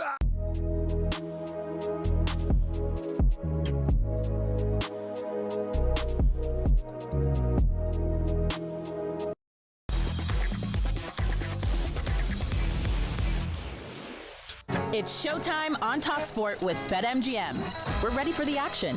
Are you? Visit betmgm.co.uk or download the app. 18 plus. Gambleaware.org. Jimmy Floyd, Hasselbank's in studio, ready for any action, of course. So are we. It's Jim White, Simon Jordan, and Jimmy Floyd. And we're live in talkSPORT, live on YouTube as well. Wherever you are, you can watch the show as well as listen to it. And the figures are staggering. Thank you to so many of you who are watching the show every morning now between 10 and 1. Sean Martin, huge Celtic supporter, BetMGM, was no doubt tuned in to Lask Linz Celtic last night. Celtic went out, even though they were 4-0 up in aggregate at one stage. Sean Martin has had the courage and temerity to join us live on the show. Sean, good morning. I don't see any flags at half-mast behind you if you're watching Sean live on YouTube. What on earth did we witness? What did you witness? How could they lose it? Morning, boys. Did I hear you right, Jim? You want to slip straight to the EFL Cup odds tonight? Is that what you were saying? Look, shocking, Jim. And 6th time in a row, failing to navigate the qualifiers. They did not handle the occasion well at all, particularly second half and extra time. Look, Lask were really good, did what they threatened to do last week, score a few goals, but as I said yesterday, Celtic's midfield, too easy to play through, combined with multiple really poor and basic errors. And then the worst of all for me, and I think Simon referenced it earlier on, a distinct lack of character throughout the team. Basically went out with an absolute whimper, having been outplayed and outfought in every single department. Jim, really, really disappointed with it, I must say. And it's so unlike a Martin O'Neill team. It doesn't happen to his teams. Well, it did last night. Jim, have you ever played in a game or a two-legged game that you were well in the driving seat, well in front, and yet you ended up crashing out? I mean, I wonder what this does to players. 4-0 up in aggregate. Not that I can remember, but I do remember being in it the other way around. You got me. So we were losing, I think 4-1 on aggregate or whatsoever, something like that. Who, with Chelsea? Or? No, with Middlesbrough. With Middlesbrough. You know, when we went to the Cup against Steaua Bucharest and against Basel at the Riverside, we went through the Cup, and then we end up going to the final that year with Middlesbrough in the UEFA Cup final, and then lost against Seville. But yeah, it was one of those games. You're behind. You're so far behind. You have got nothing to lose. It's everything or nothing. And then out of a sudden, things fall in place. Bang, bang, bang. And then you end up winning the game. And we did that two times in a row. You know, so what happens? Do you smell weakness in the opponent? Is that what Linz did last night with Celtic? When you're in that momentum, you're in that momentum. And when you're in the momentum, when you are receiving it, it's hard to get out. You know, it's in a way, can I kill the game? How am I going to kill the game? You know, and that's what Celtic didn't do yesterday. Do players lose their bottle? No, I don't think losing their bottle. I don't think that is a phrase to say. It's sometimes you're just in it. Yeah. And it's hard to get out of it. And Simon called it cowardly on Celtic's part. Is there a bit of that? Got to rise to the challenge, Jim, haven't you? You've got to rise to the challenge. Yeah, you have to. But look, they started the game well, so they were up for it, you know. And I think after that 1-0, they might have thought, okay, business done. It's finished. Right. And then maybe you go a little bit less, and then 1-1 happens, 2-1 happens, but now you can't switch that again and that momentum again. Yeah. You know, you can't bring your best football now back to it. Sure, and all of a sudden Celtic are in it, or in their case this morning, out of it. Sean, we won't prolong your torture any further. The League Cup tonight, a whole bunch of games. Jim Rodwell of Charlton's away to the Tottenham Hotspur Stadium. Tottenham-Charlton live on talkSPORT. Newcastle-West Brom live on talkSPORT 2. What are you thinking? Well, yeah, I mean, first of all, Hull let the 10-1 Premier League fourfold down last night because they didn't get it done in 90 minutes, although they did get it done in the end. Alex Lyson's absolutely buzzing to see Leeds beat Forest for the second time in 3 days, and I imagine Darragh McAnthony somewhere has got everything crossed for a plum tie after Peterborough thrashed Watford 5-1 away. You were talking triple digits to 1 for that correct score, Jim. 3 Premier League clubs plus Burnley in action in tonight's ties. Newcastle are 1-3 favourites at home to West Brom. Spurs 1-4 at home to Charlton, and Everton 1-2 away to Preston, which is a bit of a Davy Moyes derby, I suppose. The Premier League treble pays 6-4. If you add Burnley to beat Bradford to it, and then it goes out to 9-2. But we were chatting earlier, and with those three Premier League teams in particular that are in action tonight, they seem to lack a quality number 9, and I mean an actual top class, out and out number 9, not a 9.5 hybrid type of forward type of character. Same as loads of other teams in the Premier League. Probably why Liam Delap has gone for 50 odd million. And I mean, Jimmy, you're one of the great strikers of the Premier League. Why is there, do you think, such a dearth of actual number 9s in world football? Is it systems, tactics, coaching? What do you reckon? It's a good question. Because of Messi and Ronaldo. Everybody wants to become a wide player.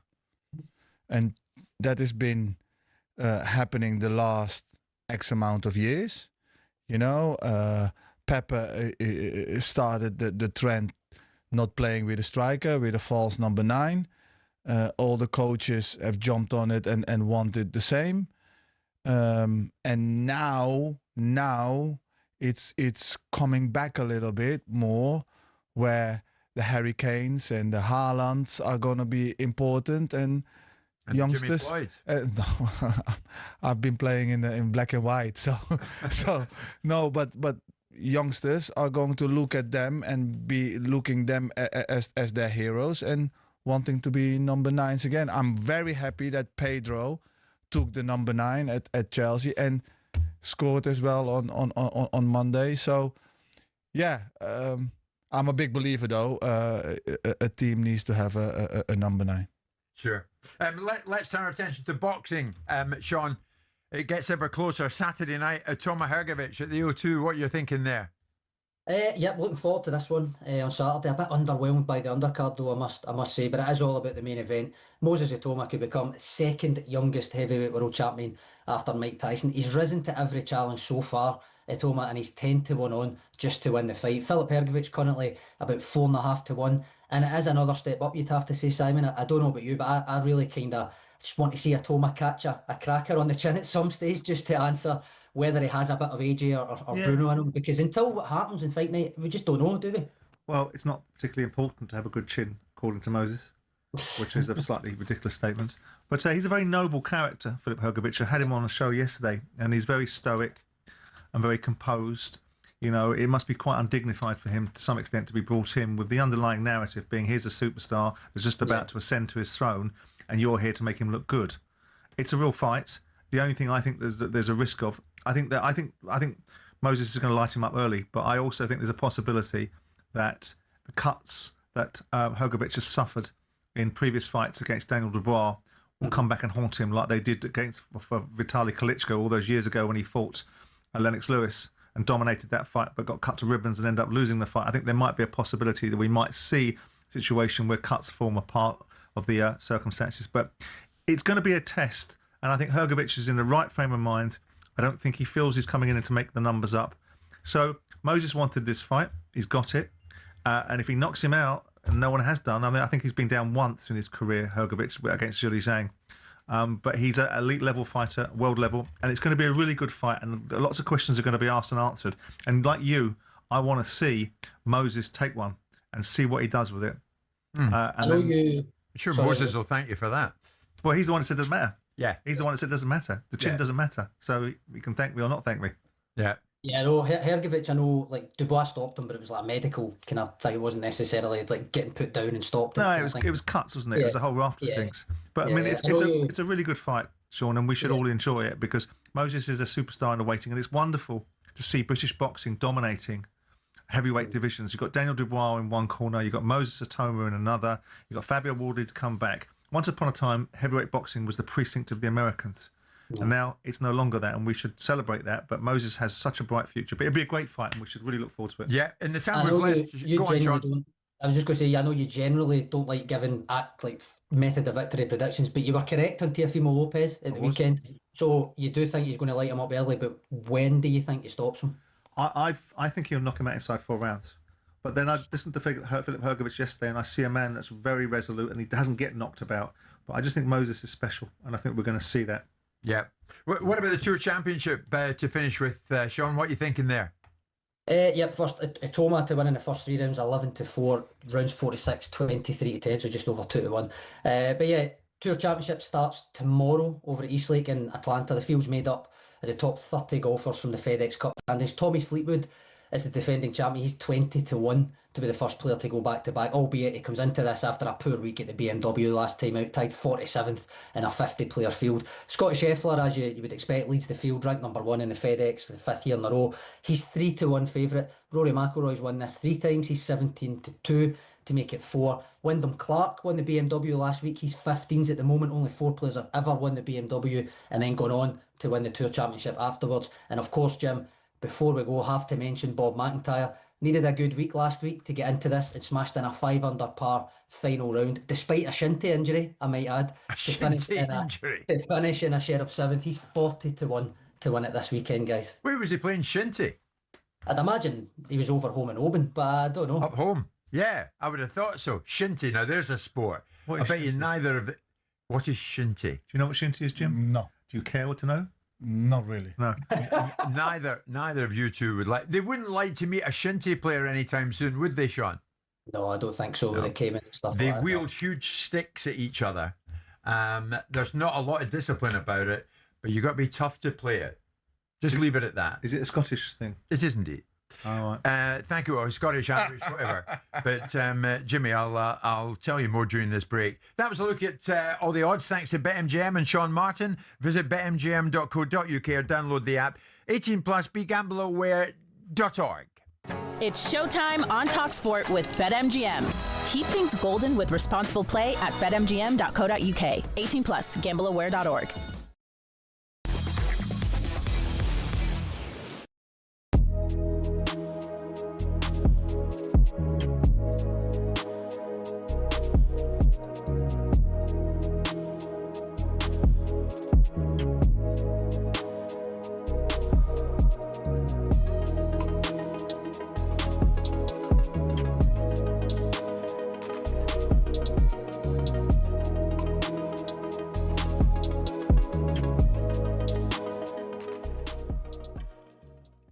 Would you both have expected better than what you saw from Tottenham? And I think the answer I'm to not that surprised is, that they lost. Oh, yes. I'm not surprised that they lost, but the not manner... taking anything away from Brentford, though. No, the manner in which they lost surprised me. Because there didn't seem to be any fight or any change in gear, or the mindset hasn't changed. It's exactly the same. A soft underbelly from Spurs, and they're going to have to eradicate that very quickly. And both of you think they'll do one hell of a lot better than 17th. Well, so do the players still are now have buying, heightened expectations that they might be top half? Then they might be top 6. No, I'm thinking top half of the table. I'm not saying they're going to be, it would be a surprise. They could do 6th, 7th, but they're going to have to improve massively, Jim, from what we saw at the weekend. And where are these players that have been injured for so long? Look, there's an awful lot of players. Fit, isn't he? Van der Ven wasn't available, Jim. You look at the back four, there's hardly anybody playing from last season. So they're facts, but get them fit then. Let's get them out there. We saw Newcastle yesterday and how they went about it. They're at home. They're at home, yeah. But we saw Tottenham and how they went about it. It was chalk and cheese. But I think this is great for De Zerbi because he'll sort the wheat from the chaff. And for me, I don't have any expectation of Tottenham. They're not my football club. So, I don't particularly admire their board and I don't particularly like their manager. So I don't have an objective view. So I'm quite happy to see them struggle. But that's... What the hell is going on? This is literally Premier League football drama at its absolute best. Oh my, Gabriel! I can't watch this. Definitely saw it then. Messi! No! Guys! Come on! Get in it! What was that? You see this crap every single game in the Premier League! Oh, this is... No goal. That was embarrassing.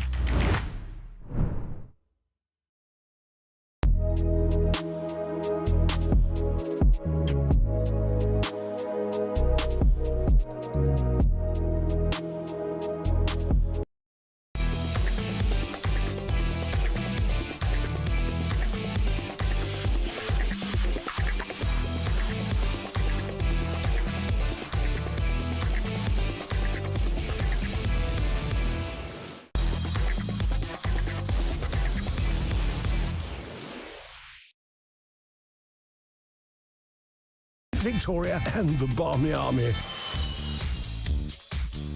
Now then, talkSPORT are sending one lucky listener and a mate down under this March. Thanks to Visit Victoria and the Barmy Army, you could be at the MCG watching England take on Australia at the 150th anniversary test match.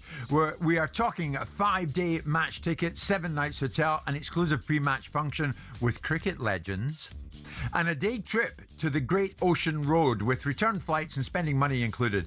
Head to talksportwin.com right now and enter for full terms and conditions. Just to be clear, shinty originated over 2,000 years ago from ancient Celtic stick and ball games brought to Scotland from Ireland. That is basically all you guys need to know.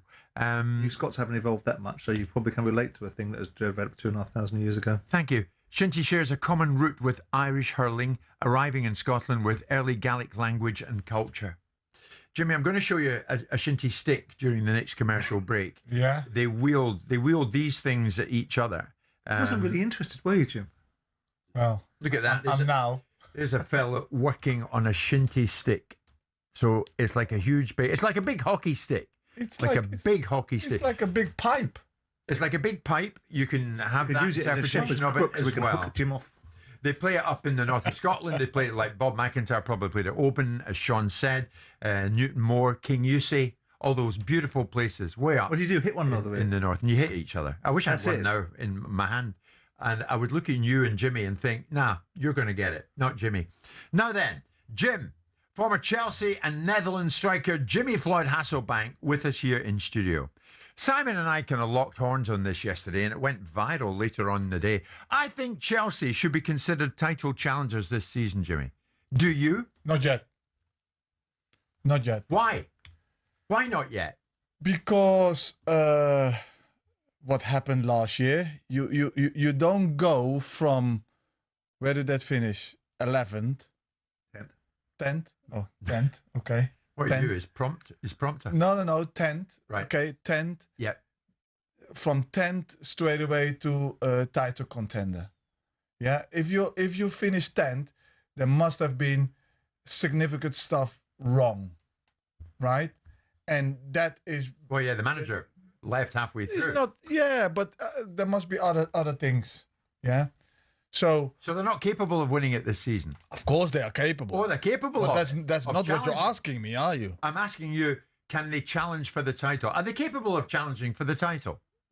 Of course they're going to challenge, but they will not win it.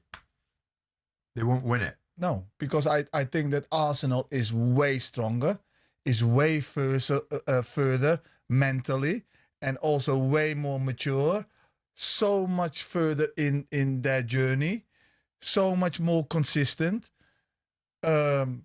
Chelsea, new manager, new idea, playing with 5 at the back, played really well again on Monday, but definitely not the finished article. Still a lot of things to do. Very positive, but I don't think that Chelsea is ready yet to become champion. I do think that they will be better than Man United, Man City, Liverpool this year, but that is because they play from Saturday to Saturday. Yeah, they've no Europe. You know, they have no Europe. So plenty of rest time. And They're a plenty more of than preparation. half-decent outfit, as we saw the other night at Craven Cottage. Yeah, but will they be the number one challenger to Arsenal? Hold on. The 3 points were important, and there were moments where Chelsea were magnificent. Yeah, and really well. But there were also moments where you thought, oof, you know, and that you need to get out, and you need to get out ASAP. If Chelsea can have clean sheets, a lot of clean sheets in their games, then they will have a chance. Now, to do that, they need a more than decent goalkeeper. They need a top goalkeeper. I've set myself up for that, haven't I? You've set yourself up a bit. And incidentally, stop looking at me as if Jimmy Floyd Hasselbank's proving me right from this debate yesterday, because he's not really, and I'm not finished with you yet. Okay. Robert Sanchez, and you don't like talking about anyone in specific terms like this, but is Robert good enough to be the number one goalkeeper at Chelsea this season for Chelsea to have a more than decent chance of getting in the mix to challenge Arsenal for the title? Would you change him if you were Xabi? Would I change him? He has had brilliant matches, brilliant matches. I like PSG match and some other ones, but he has had also some moments where it's not been that great. Consistency. The best goalkeepers are consistent. Consistent. So do they need to change him? He needs to find consistency. Is he the man? Really be able to get that? I don't know, but he needs to find consistency. That goal that went in, the first goal from Fulham, he will be the first one to say that's not good enough. Right. Well, maybe he will, but you're being diplomatic, Jimmy, aren't you? I'm being I'm. It's the sensible football. It's one of those things. Not good enough. It's one of those things. If you've got lots of money to spend, yeah, then you maybe go and get the best goalkeeper that is out there, you know, and you replace him because you need to become champion. But that's not the question, is it? Do Chelsea win this Premier League title with Rob Sanchez in goal? If they do, he will have to improve a lot more than he's showed in the first match. Right. I mean, the sensible football thinking, I don't know who that is, but you're picking up on a narrative that Jamie Carragher pulled out the other day about the best teams. Do you think Alonso has sensible football thinking? Because if he does, then he'll either stay with his goalkeeper for his own reasons, or he'll replace him. And if they don't replace the goalkeeper, it's because the manager didn't want to. And if the manager didn't want to, he must know something that we don't. You look at the goalkeeper at Manchester United, the kid that came from Spain and was in goal for many years. Who came from Spain? David De Gea. Yeah. He was a disaster for the first 18 months. He had the Jesus aversion to crosses.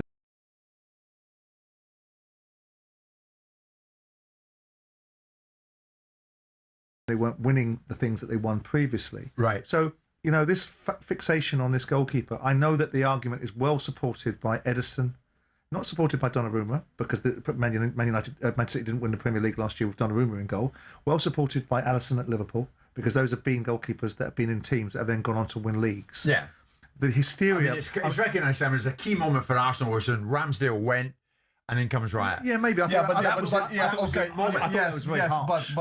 when Raya came in, nobody would say when he came from Brentford, oh, that's a magnificent and top goalkeeper, and he's going to win them the league now. Yeah. Because at Brentford he had an okay. They were going to run the two goalkeepers in tandem, which was a strange policy initially. But he came in and he did absolutely magnificent. And people thought that Ramsdale was harshly treated, but I also think if Chelsea defend, look at the way they defended that second goal. I know the goalkeeper gets the blame for pushing it back into play, but look at the defending. Yeah, but that's why I don't talk about the second goal, because that was not really the goalkeeper's mistake. No, correct. And that's Colwell. But Colwell needs to head the ball away. Terrible. But you're both trying to tell me that Chelsea cannot go from 10th and win this title this season. Unlikely is what we're saying. Unlikely. Too tough. Can't be done. Because history can be done. Because of course it can be done. Well, it was done. I knew you. Leicester won it. Chelsea in 2015-16, 10th. Next season, won it. Well, let's hope that happens again. But normally, you would say no. But you're ignoring. Chelsea don't operate in a vacuum. You're ignoring the quality of Arsenal. It took. Was that with Conte? It took. Yeah, it was. They changed Victor Moses. They went into a 5, didn't they? Yeah. But Arsenal. It took Arsenal a number of times, and all the observations about how they were serial chokers. It took them a long time to get to a position where they could win the Premier League. That position has now been well established. They've now got culture. Chelsea haven't got that culture yet. They haven't got any winners besides. Who else other than Chelsea are going to challenge Arsenal, Jim? That's why. Sorry to the question. If you wait one, that's why when I say if Enzo goes, they need to have somebody coming in of substantial. Yeah, because you need some of them characters. But going to what you just asked. Yeah. I just think that Arsenal is so far ahead at the moment. You know, every position they have got two top players. They have just got Konsa in, right? Because Saliba is injured, so no one can derail them. Not even Chelsea. No one. Of course, it's still sport. It's still unknown.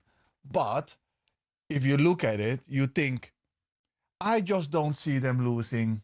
How many games do they need to lose for somebody else to? I don't. So do you think it's Arsenal's league to lose? It's Arsenal's league to lose. All right.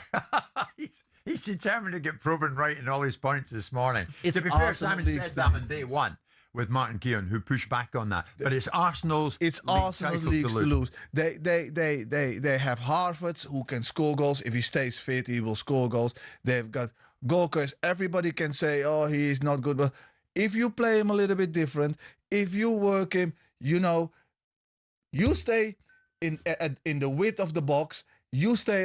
Don't work so much hard going back. Just stay there. He will score 20+ goals. Okay. It's Arsenal's title to lose. Where have I heard that before? We are at 12 noon. A lot to get in the final hour. Jim White, Simon Jordan, and Jimmy Floyd Hasselbank, who's on fire today. And we're live in talkSPORT.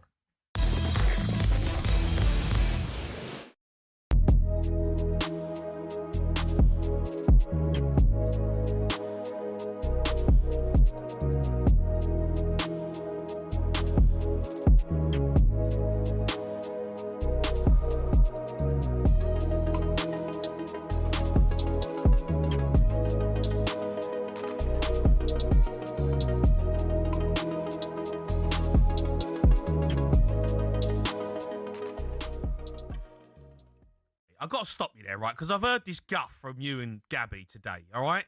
Going on about Spurs overspending, overpaying for players. Whoa, all right? wait, and I can't believe Crookie has got the cheek to come on here as a Man United fan and say that Belieber's a good deal at 70 million. He was guff last season. He didn't play.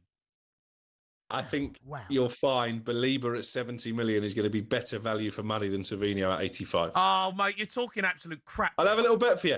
Let's have a little bet. Who has the better season?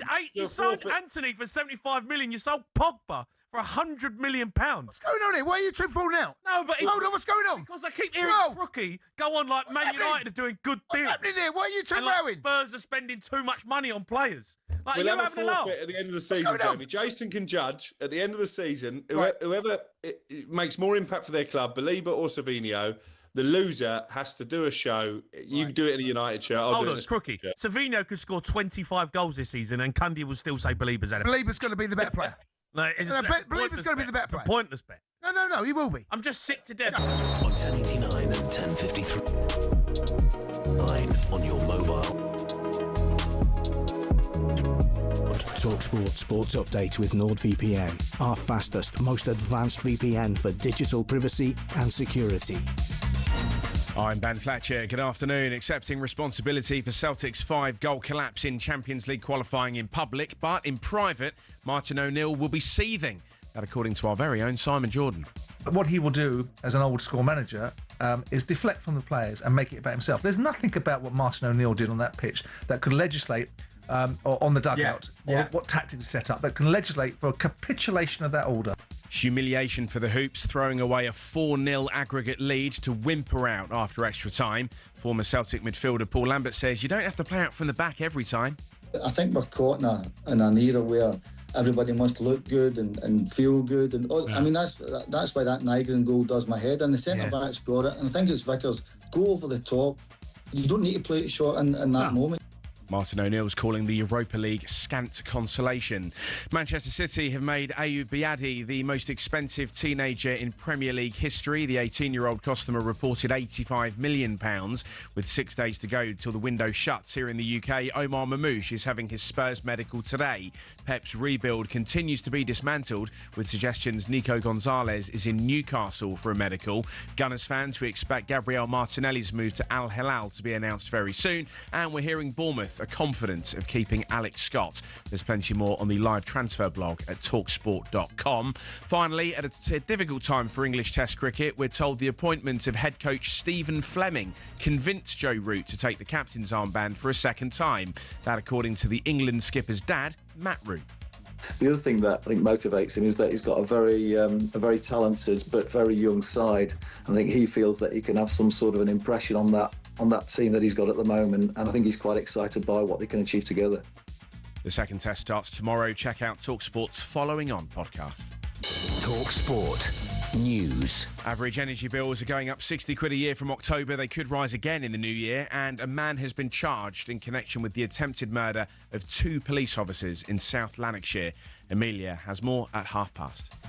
talkSPORT weather with QuickFit. Sort your new tyres this summer at a time that suits you best from the comfort of your home or work 7 days a week with our mobile tyre fitting service. Conditions apply. Sunny spells and scattered showers moving north. Some heavy rain with hail and thunder, which could lead to flooding. Mostly dry in Scotland.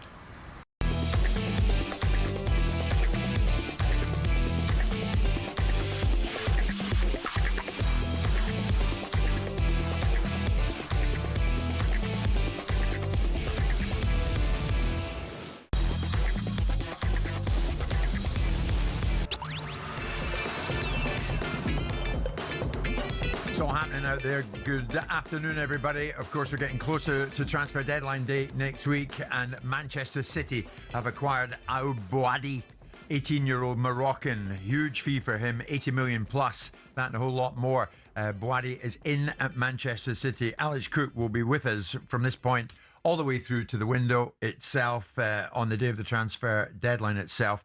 And beyond. Ben Jacobs will be centrally involved in the whole thing as well. But player movement absolutely well underway right now. Enzo Fernandez. It is thought the sensible money is still on Fernandez going from Chelsea to Manchester City before the actual deadline itself. All of that will be viewed with interest by the likes of myself, to a limited extent by Mr. Jordan, and of course by Jimmy Floyd Hasselbank, who is in studio with us this very afternoon. Jim, when you look back on all of those days, the transfer deadline days, do they enthrall you as much as they did me and members of the general football public? Well, you can't follow everything, but I do look. I do. I'm intrigued at some last moment transfers, and it's nice, isn't it? It's entertainment. It is entertainment. You never used to think that when you were at the top of the house at Crystal Palace. I don't know. I mean, as a manager, did you enjoy? I mean, it was brought in. People like Alex Ferguson were major advocates for bringing in the transfer window, which is wonderful for people like Man United who could buy what they wanted when they wanted and get their squad settled. But I've never liked it. I've always thought it was a restriction of trade. All it did was give an opportunity for agents to make more money. Yeah. And put an egg timer up and tell you how quickly they can get more money out of you. I found it disruptive and destructive, and I thought you should be able to buy and sell players all year round. I don't think you should have windows. Yeah. I think a lot of people think that, Simon.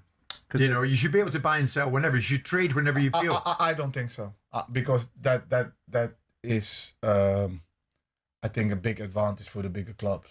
Yeah, I think, and when a bigger club comes to a smaller one and takes offers a lot of money for your best player at that time. Yeah, it's difficult, you know. So yeah, I do think that the time restriction for transfers is good, and it also settles players down.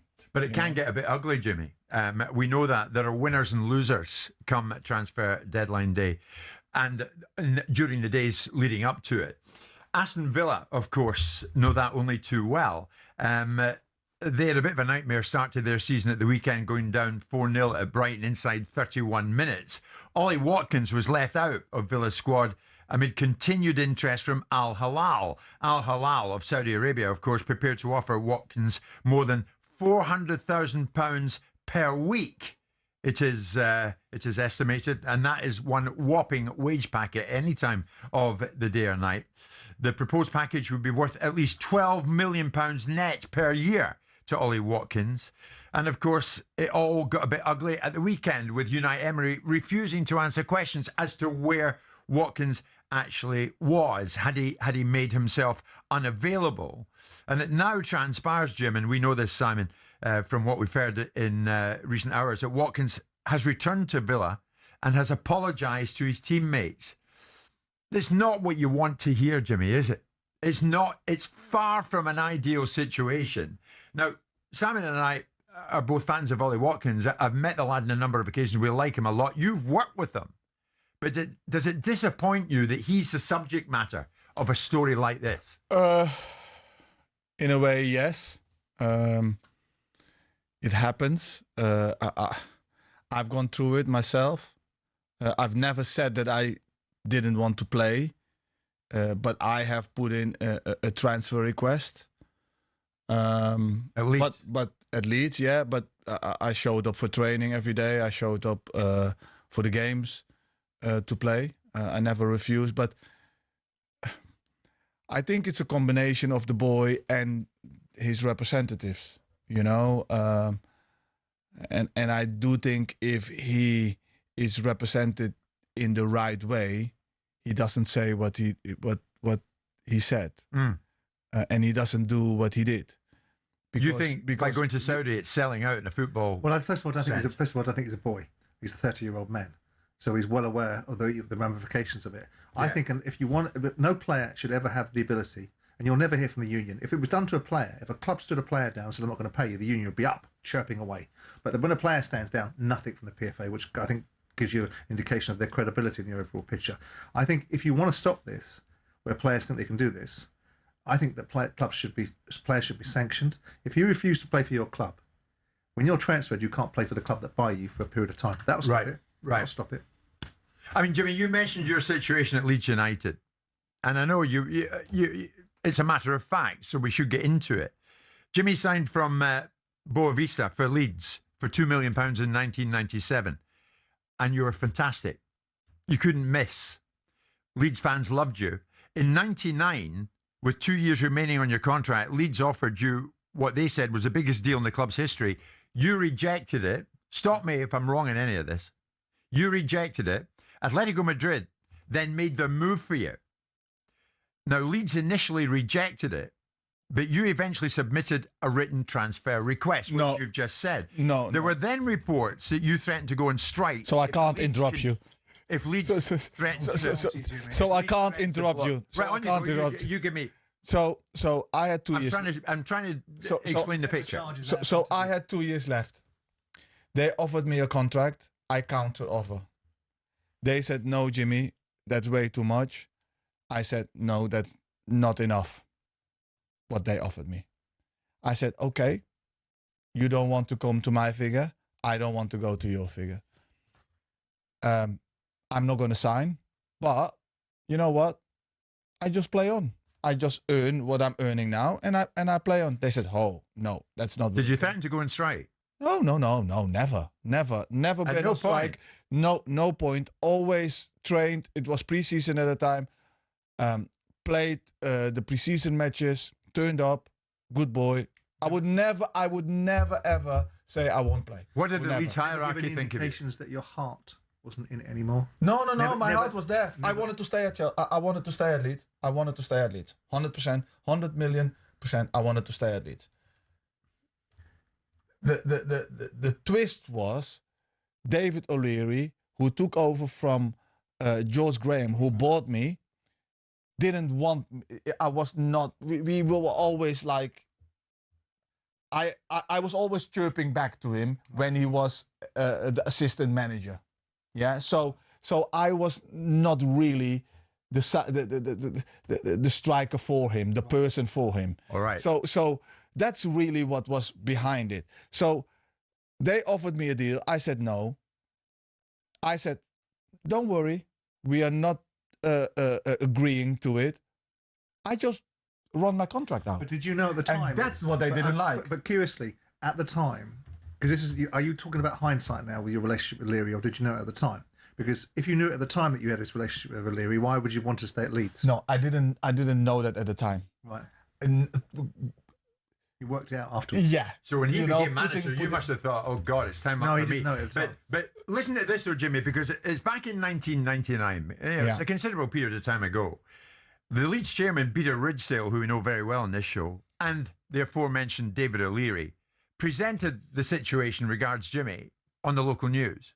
Well, the disappointment is you sign a 4-year deal and after 2 years you want to tear it up, and I think that contracts ought to be two-sided.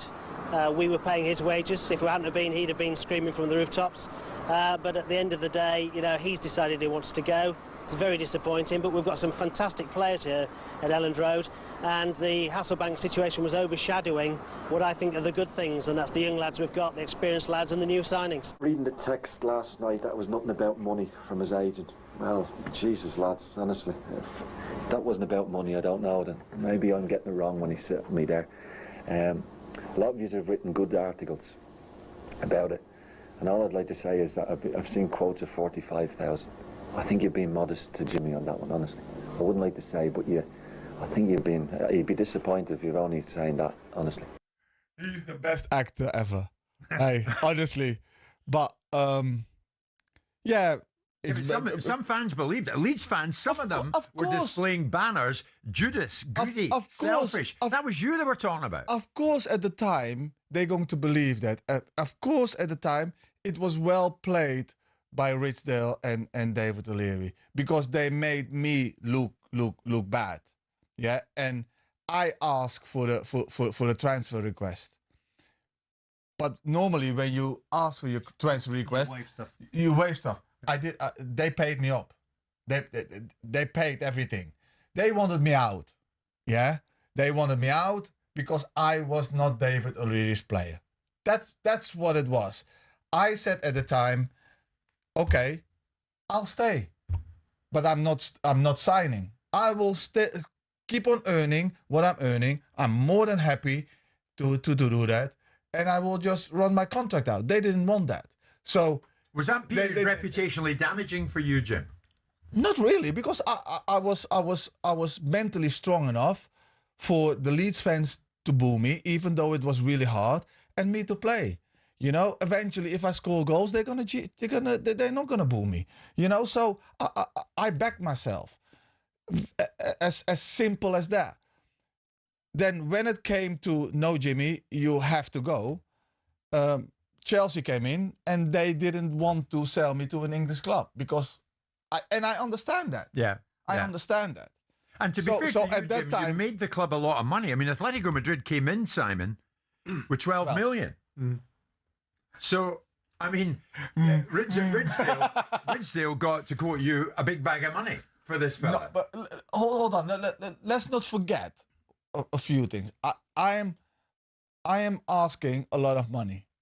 Apparently, yeah, but have a look at the signings that are made after me. Yeah, and how much they were paid.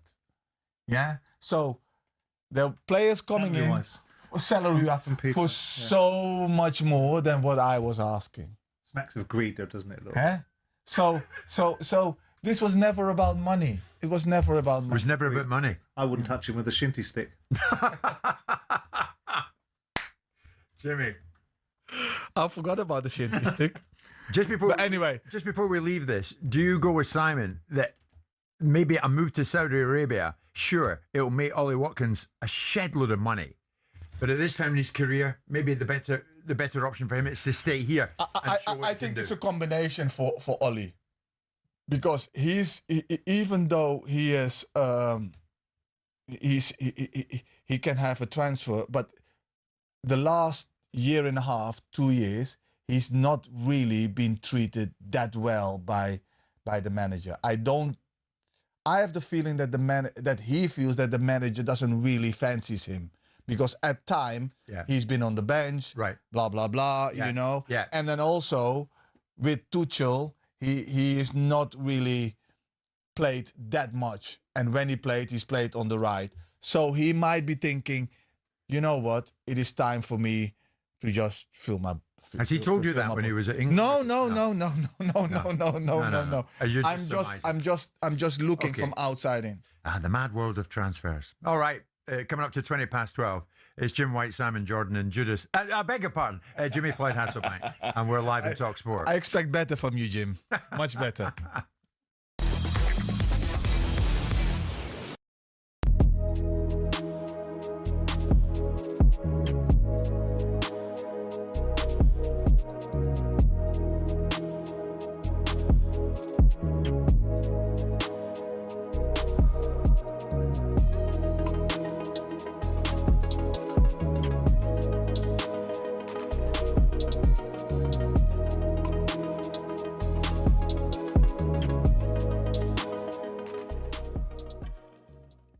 When someone writes an article that's so smart arse because it knows all the answers, right?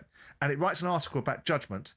Now you've got to win, and the only way you can overcome that is by winning it. And so that's what they've got to do. Right. So on that topic, is anything less than a title challenge failure this season?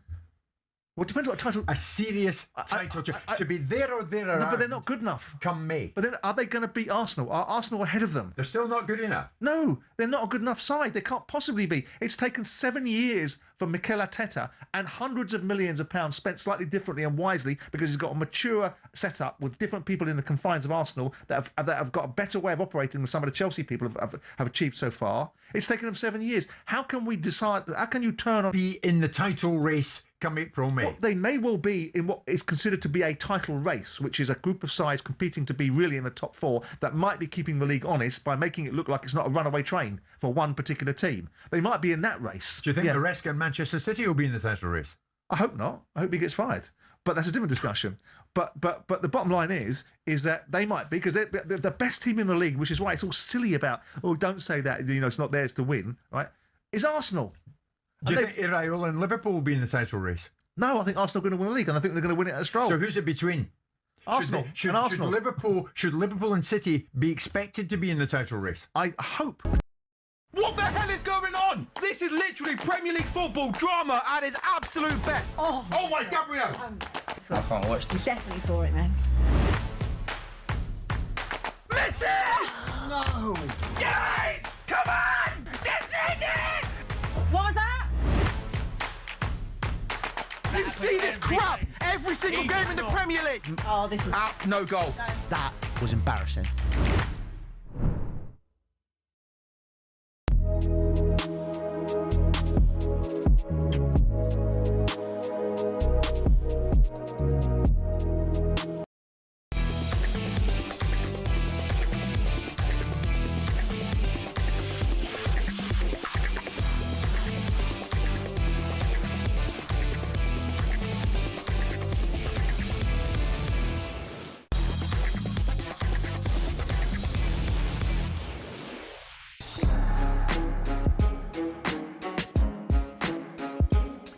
It is Jim White and Simon Jordan, and we are live in talkSPORT alongside Jimmy Floyd Hasselbank with you all the way through until 1 o'clock.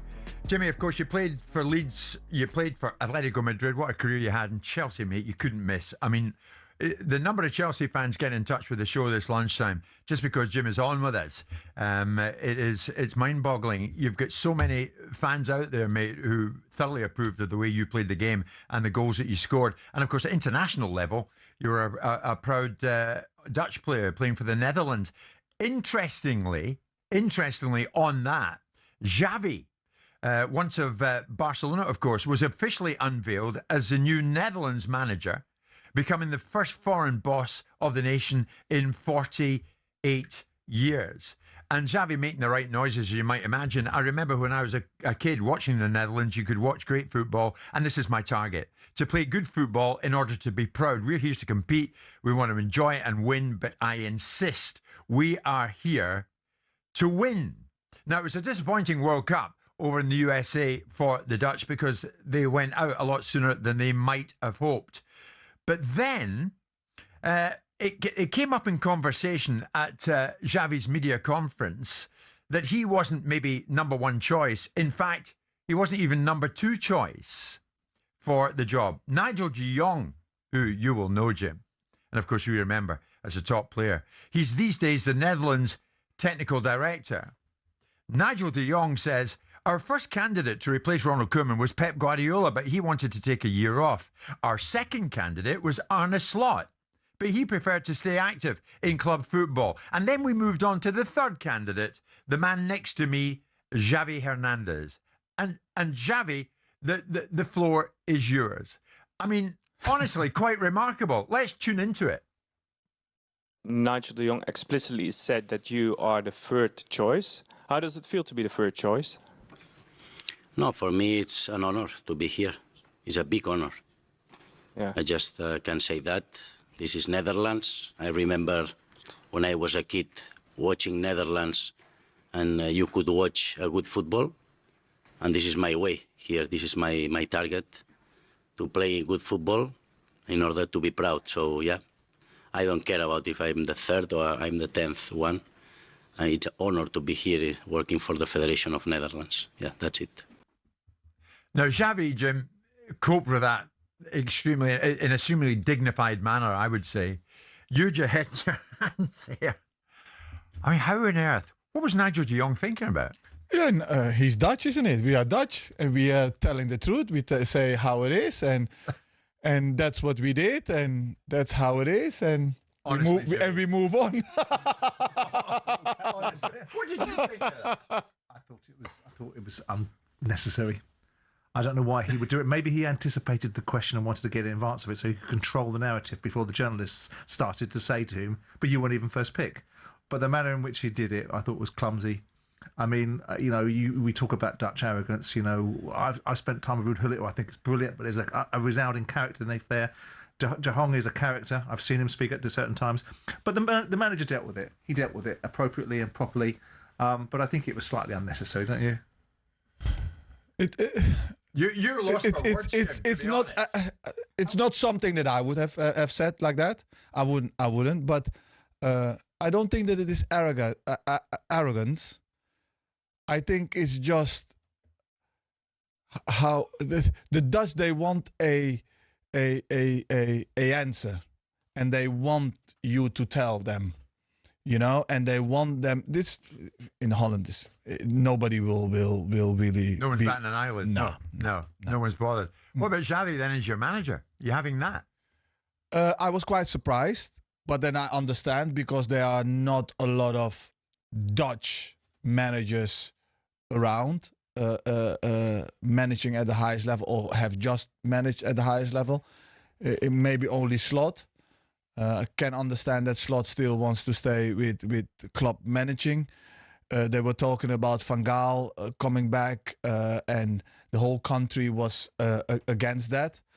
So, there was not a lot to be picking from. They were talking about Reisiger, but then Reisiger is the under-21 manager, and they didn't want to promote him upwards. So Xavi, look, the Dutch, they're very close to the Spanish side of the football, especially with Johan Cruyff going to Barcelona. And the way of playing, Neeskens, all that. All that, and they want that same kind of football, more or less. Sure. I mean, nationality, Simon, doesn't seem to matter. Ancelotti, Brazil. Correct. England opted for Tuchel. Yeah. You boys have got your German manager in place. Indeed. And the mighty Scotland appointing the Belgian Sebastian Pocognoli, which could work well for Scotland. I wonder if they have the same soul-searching, navel-gazing in those countries that we have in ours about who we appoint as the manager. Because I don't know. I'm not in Brazil, and I'm not in these countries that are seeded in the culture of football. And the Dutch were revolutionaries in the 70s. When you look at that 78 Dutch team and the 74 Dutch team, and you look at the character of football and the Cruyff influence, and you look at the players they brought through, the Reps, the Rensenbrinks, all these different players that played, the Van der Kerkhoffs that played brilliant football, and yet they don't seem to have any problem with accepting the fact that the world has turned.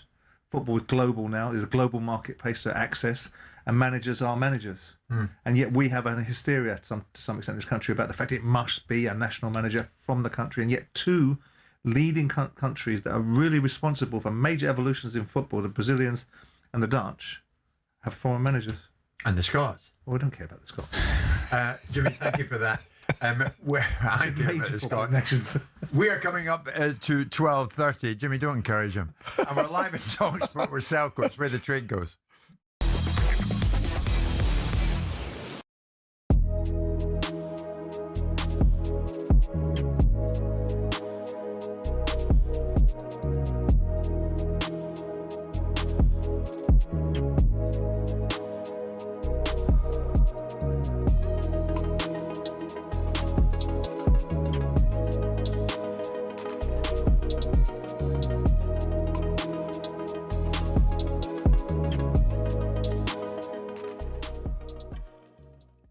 Michael, where are you with Isak at this moment? I just think that particular penalty, Szoboszlai was always taking it, and likes of Isak had far more to lose than he had to gain by taking that penalty. But where are you with Isak at this moment in time? And he looks to me, he obviously he's had big injury problems and all that stuff. The move was well documented. You know, Newcastle fans are unhappy.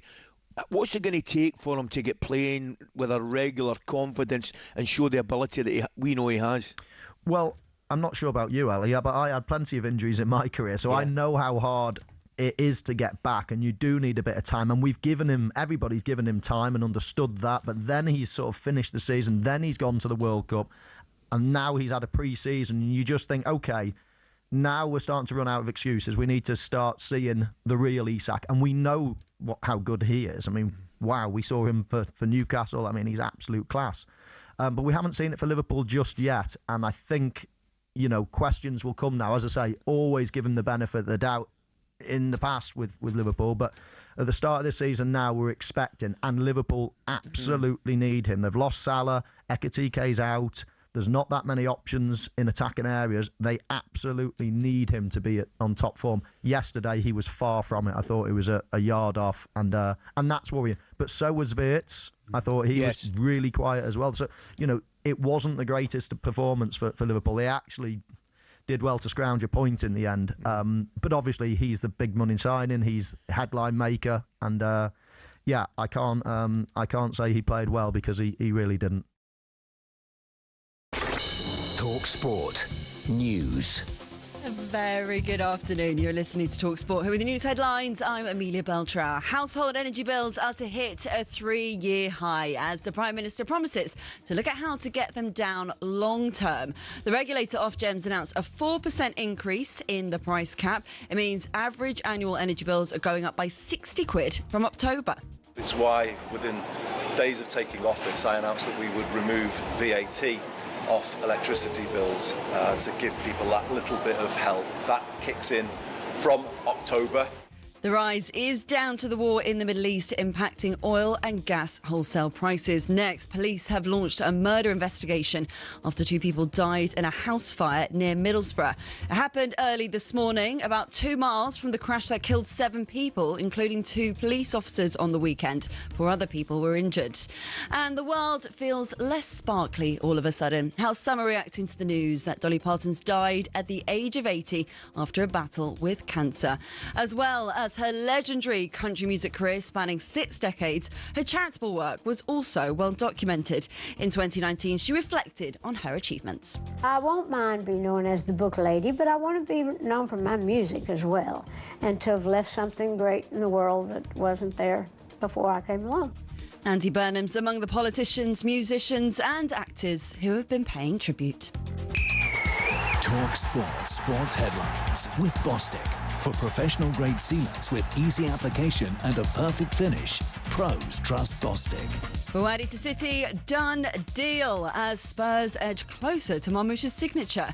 And Joe Root's dad reveals the Test skipper's frustration. Ben is more at 1. What the hell is going on? This is literally Premier League football drama at its absolute best. Oh my Gabriel! I can't watch this. He's definitely saw it, man. Listen! No! Guys! Come on! Get in it! What was that? You see this crap every single game in the Premier League. Oh, this is... No goal. That was embarrassing.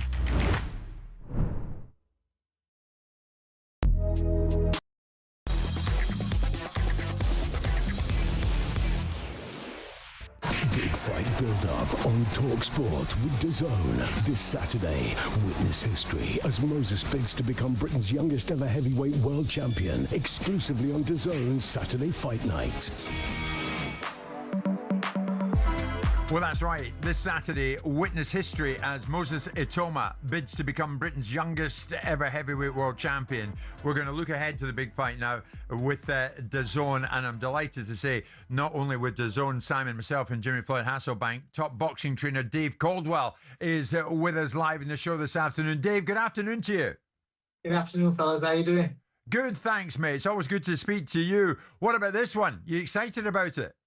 I actually am. I'm really looking forward to it. I think it's it's such an interesting fight because of the stages that both men are at in their careers. Yep, absolutely. In fact, let's dip into the Hrgovic side of things. Filip Hrgovic, of course, many of his fight fans, the people who back him say, yeah, he'll give it everything when it comes to getting in with Hitoma. Simon had Hrgovic on Top Boxing yesterday, and he put it to him. All this hype around Moses Hitoma, what did Hrgovic think of it? Have a listen, Dave. He got a talent, he got a speed, he got some good abilities, but it's a lot of hype. Promoters always want to build you more than you are, you know, they live of that making us superstars. So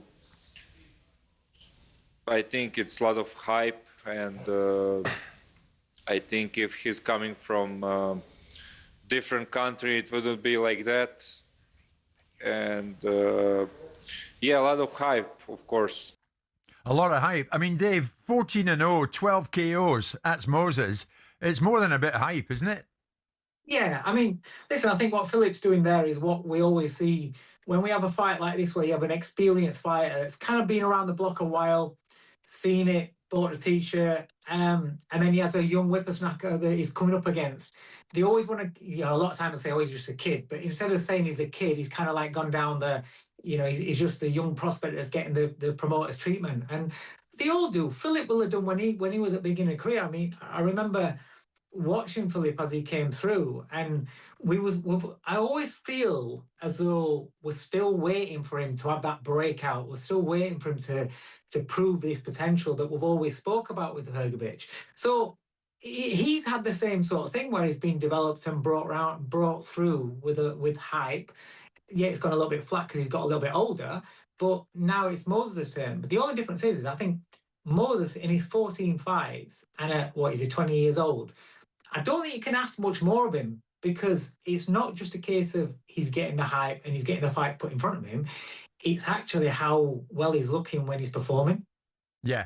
And I think, Simon, as Dave says, there's always hype around boxing, no matter who it is. Yeah, in fairness to Philip, I loaded him with that word. So it wasn't the word that he'd chosen. I said to him, do you think there's a lot of hype around this kid? Because he has referred to him as a you were kid. putting words in his mouth. Well, yeah, right? because it's a good word that I thought that Philip would latch upon and then utilise it, because he's kind of said that about Moses' resume. You criticised the media for doing that.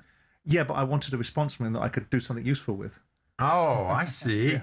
You hearing this, Dave? Absolutely. Create a proper conversation with them, with that which I had desires to see what he thought about Moses and his resume. Because Moses keeps on talking about Filip Hrgovic doesn't give him his props. Well, with respect to Moses, he hasn't beaten a world-level fighter yet for Filip Hrgovic to give him his props. Yeah.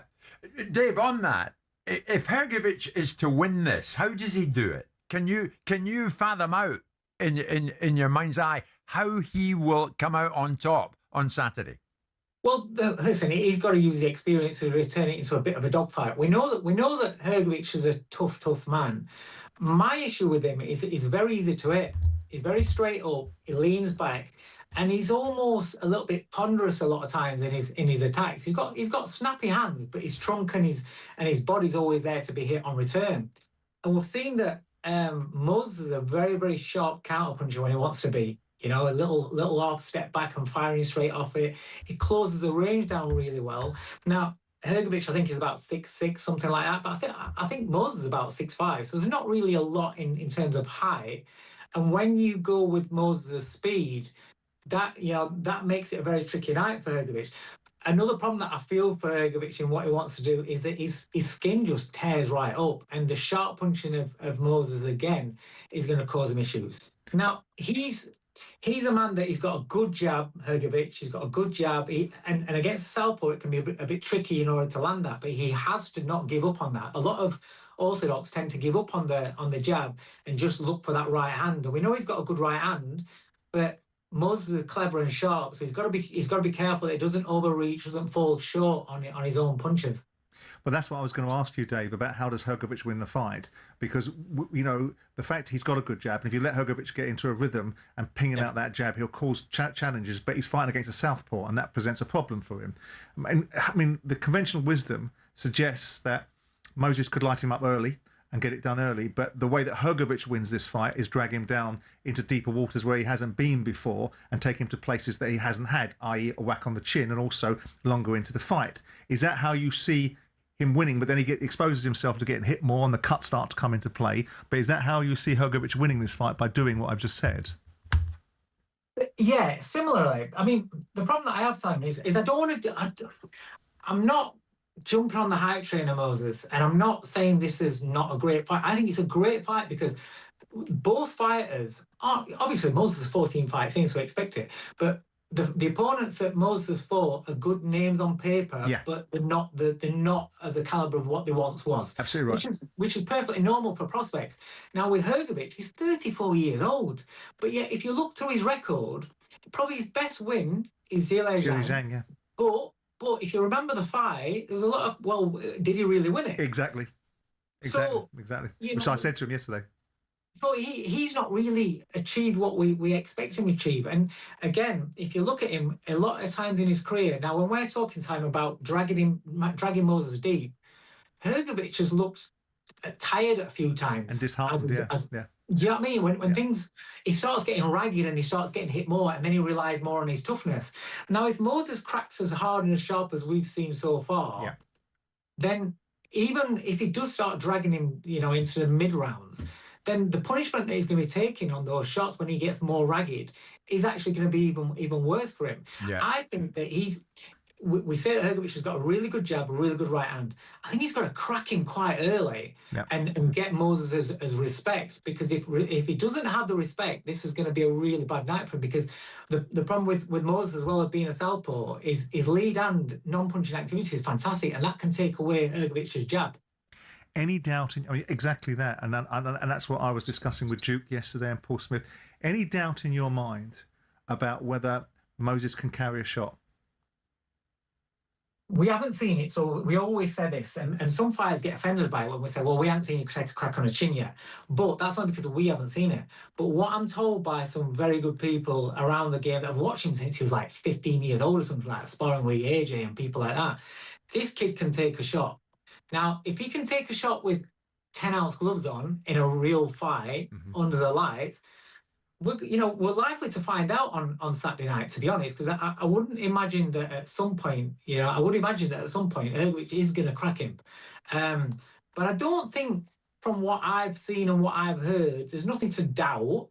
There's nothing to prove because I haven't seen it with my own eyes, but there's nothing to doubt. So this is, again, why it's such an intriguing fight for me, because we should get some answers, what we're still waiting on hearing. Yeah, Dave, Jimmy Floyd Hasselbank's in studio with us. Jim, is this something that you would get in front of and watch these big fights? Do they intrigue you?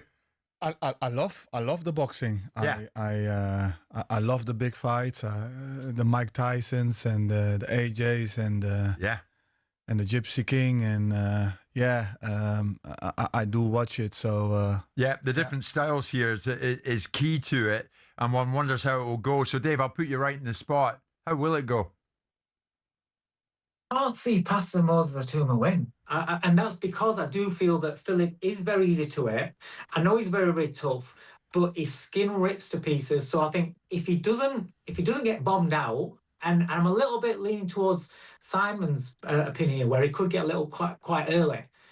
Because of the speed, it's the shock and the speed when he gets there. I know Philip's really, really tough. But if he doesn't get banged out, I do think he'll get ripped to pieces, and it could be, either a corner retirement or the rest stopping it on cuts. But I don't see it going points. I wanted to ask you off topic about something else, which is Fury Joshua. How do you see? I mean, that fight.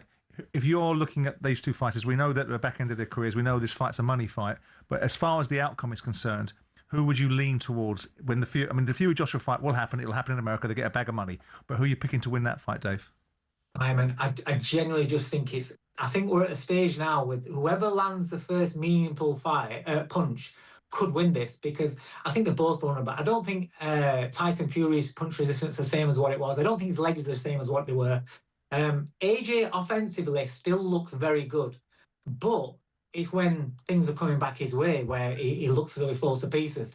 So I genuinely think if I was telling AJ what to do in this fight, I wouldn't even try and box his weight. I'd just sling. Just go out there and sling your punches and you might catch him, because otherwise he could get caught. And I genuinely think whoever lands the first meaningful shot probably wins the fight. I think they're both just at that stage now. Who does your nose tell you? Who does your nose tell you win that fight? Because I think Fury.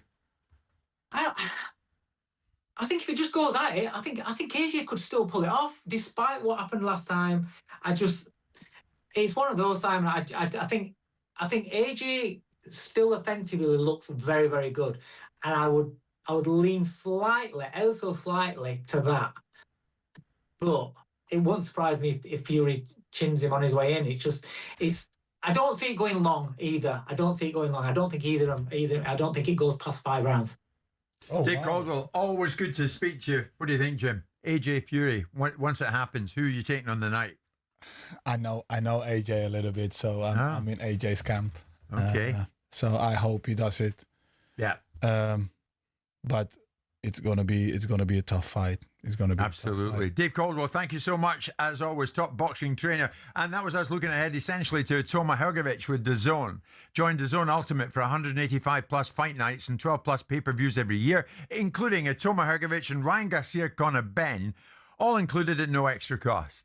Big fight build-up on talkSPORT with DAZN. This Saturday, witness history as Moses bids to become Britain's youngest ever heavyweight world champion, exclusively on DAZN's Saturday Fight Night.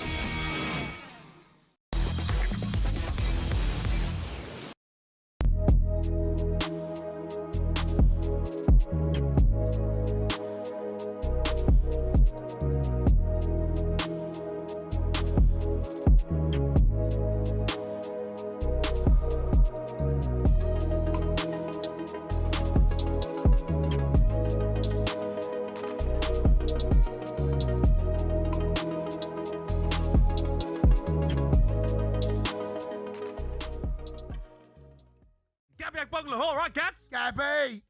Jamie, what you on about, the Villa. You're just jealous, mate. I've been hearing you all day. What are you on about? You're talking guff, mate. Just because you're jealous. What are you on about? You're jealous. How can you finish 17 2 years in a row and spend half a bill? Because we got the cash, Gabs. Yeah, but that ain't fair, mate. See? Jealous. It ain't fair, Cundy. No, I agree. Do you know what? I agree with Gabby on this. I totally agree with him. No. This has got no. I'm not. Win the Europa League, I'm not picking. And we can't flipping spend. I'm not picking sides. I'm telling you now. Villa and Newcastle should be able to spend. Cry me a river. No, 100. Cry me a river. Jay, listen. Thank you, Cundy. I totally agree with him. Gabs? Totally agree with him. Stop crying, mate. Jamie. Stop crying, Totally mate. agree with him. Stop crying. Jamie. Gabs. You're signing rejects from Manchester City. Good Marmouche players, isn't mate. wanted.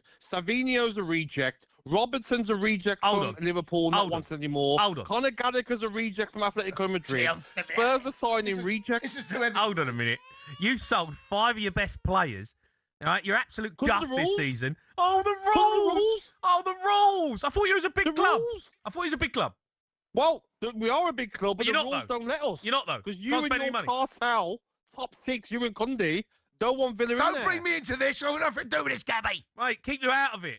Only big boys allowed in the top 6, mate. You're not big. Are we looking at the future of this sport? Try and pick up a belt. Try and pick up a few belts, eh? I'll throw him out of the ring.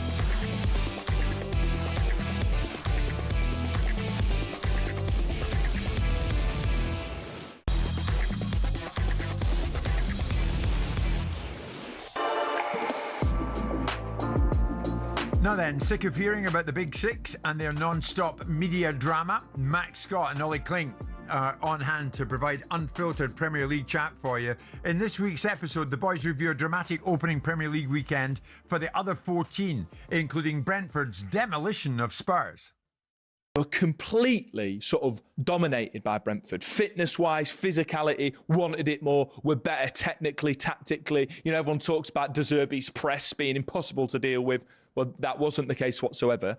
Keith Andrews, you know, I say we, people were sort of giving him the set-piece coach sort of label in a derogatory way. And he's really just demonstrated that in the right environment, with trust, with a proper recruitment plan, with a philosophy and a culture, these words that sort of people take the mickey out of for sounding a bit woke, that you can really become an elite manager. You cannot tell me Keith Andrews isn't an elite manager for the squad that he's built. Amazing. Brentford, Jimmy. Going so well. Keith Andrews. Wow. What a job. Yeah, and really happy for him. Know him, worked with him at Sky, spoke to him about football, got his opportunity, did ever so well last year. This year will be harder because second year is always harder. But I do think that they will be the team, the surprise team, hard to beat, especially when they play at home. Yeah. And he done a number on Spurs. Not saying that was difficult, but he done a number on Spurs. Well, Max and Ollie are going great guns on that. Catch No BS on the talkSPORT daily podcast feed on Apple Podcasts or Spotify, and make sure to drop your hot takes in the comments. Jimmy Floyd Hasselbank has been brilliant with Simon and myself today. And Jim, it's always great having you in the studio. Along the way, whether it's been with Leeds or Atletico Madrid or Chelsea, you must have witnessed, even with the Dutch, you must have witnessed some moments that you just stick in the back burner, that you keep in your mind as you go on in life. Moments in the dressing room, moments that you think, my God, did that just happen? The beautiful Obsession documentary on Amazon. This details Pep Guardiola's final 2 seasons at Manchester City. It sparked some revealing moments from how the man himself operated, and also moments within a dressing room environment. Now, one clip has been circulated widely of a dressing room fallout between Pep and Manchester City skipper Kyle Walker in 2024 after a defeat to Liverpool. In this situation, the rule in number one had to feel, I lose the ball, go. And when the ball comes with Guy has to know that the lose the goal is goal. I react to someone. You don't understand, Guy. No, but if you keep saying my name every meeting and everything, then it's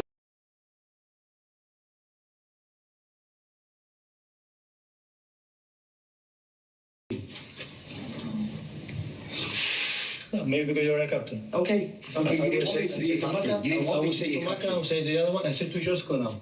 I said to Josko the name. It's just to improve. If you want to give I've a reaction to someone else. I lost the ball. You somehow bring my name into it. But if you take personally the figure, I'm sorry, everyone by my defeat.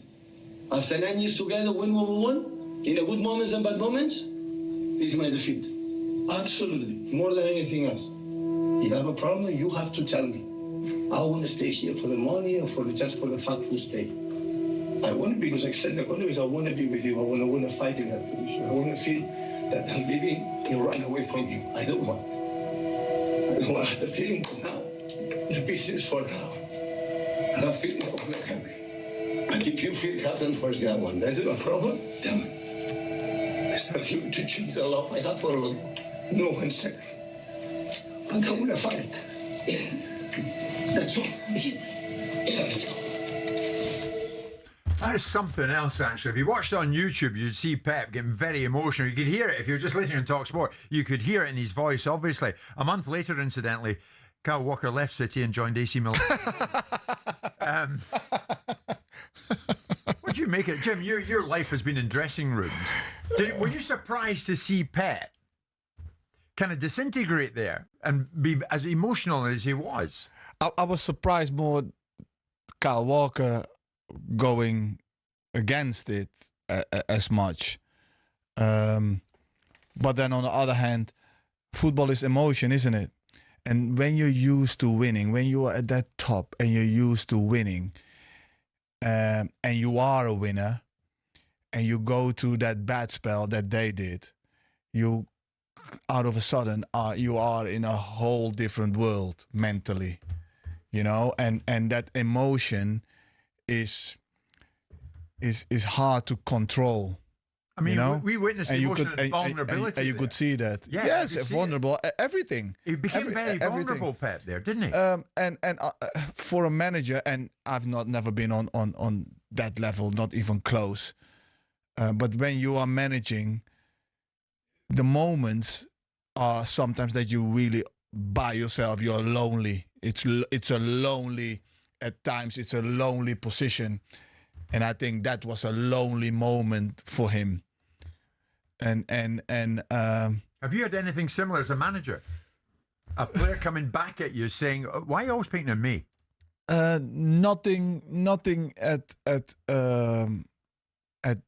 that severe, you know. But when I manage, I always, and I managed in the lower leagues, so it's for me was a little bit easier.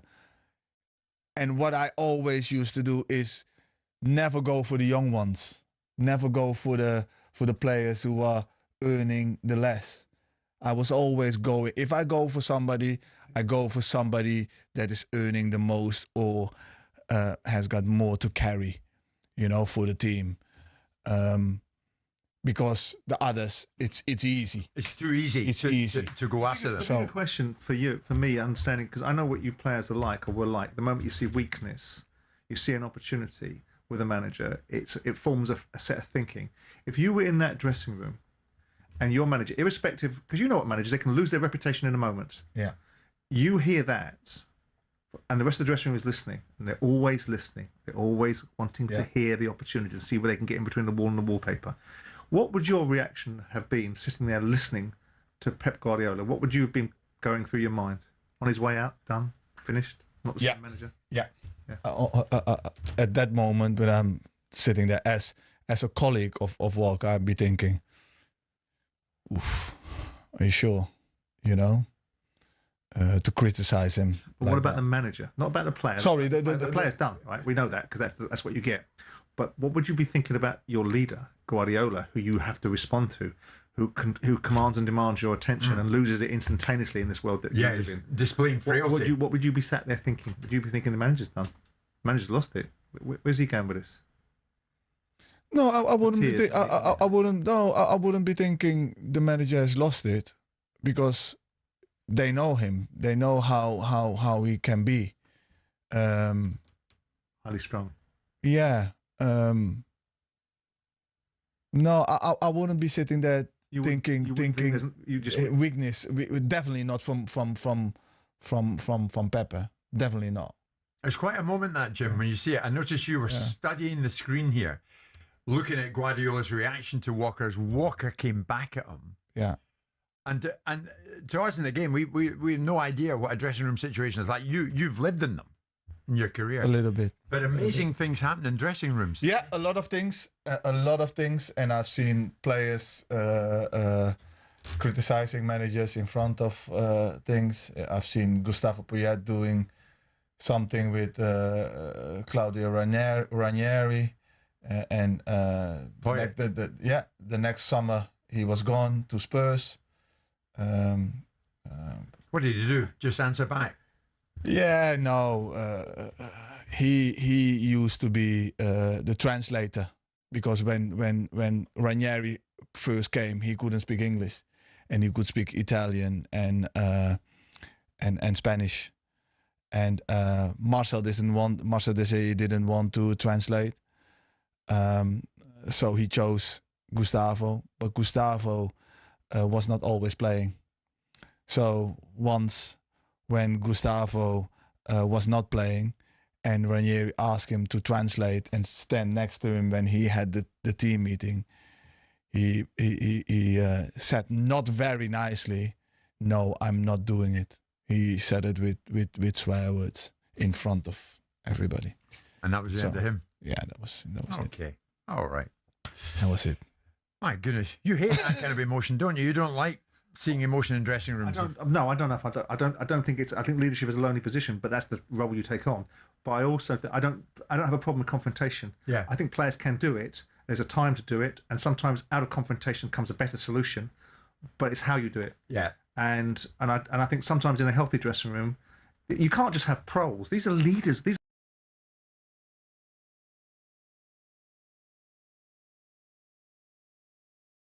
to it. Because if you want leaders or you don't, there's got to be a bit of balance between, anarchy in the dressing room where the players think they can do as they want. Yeah. And also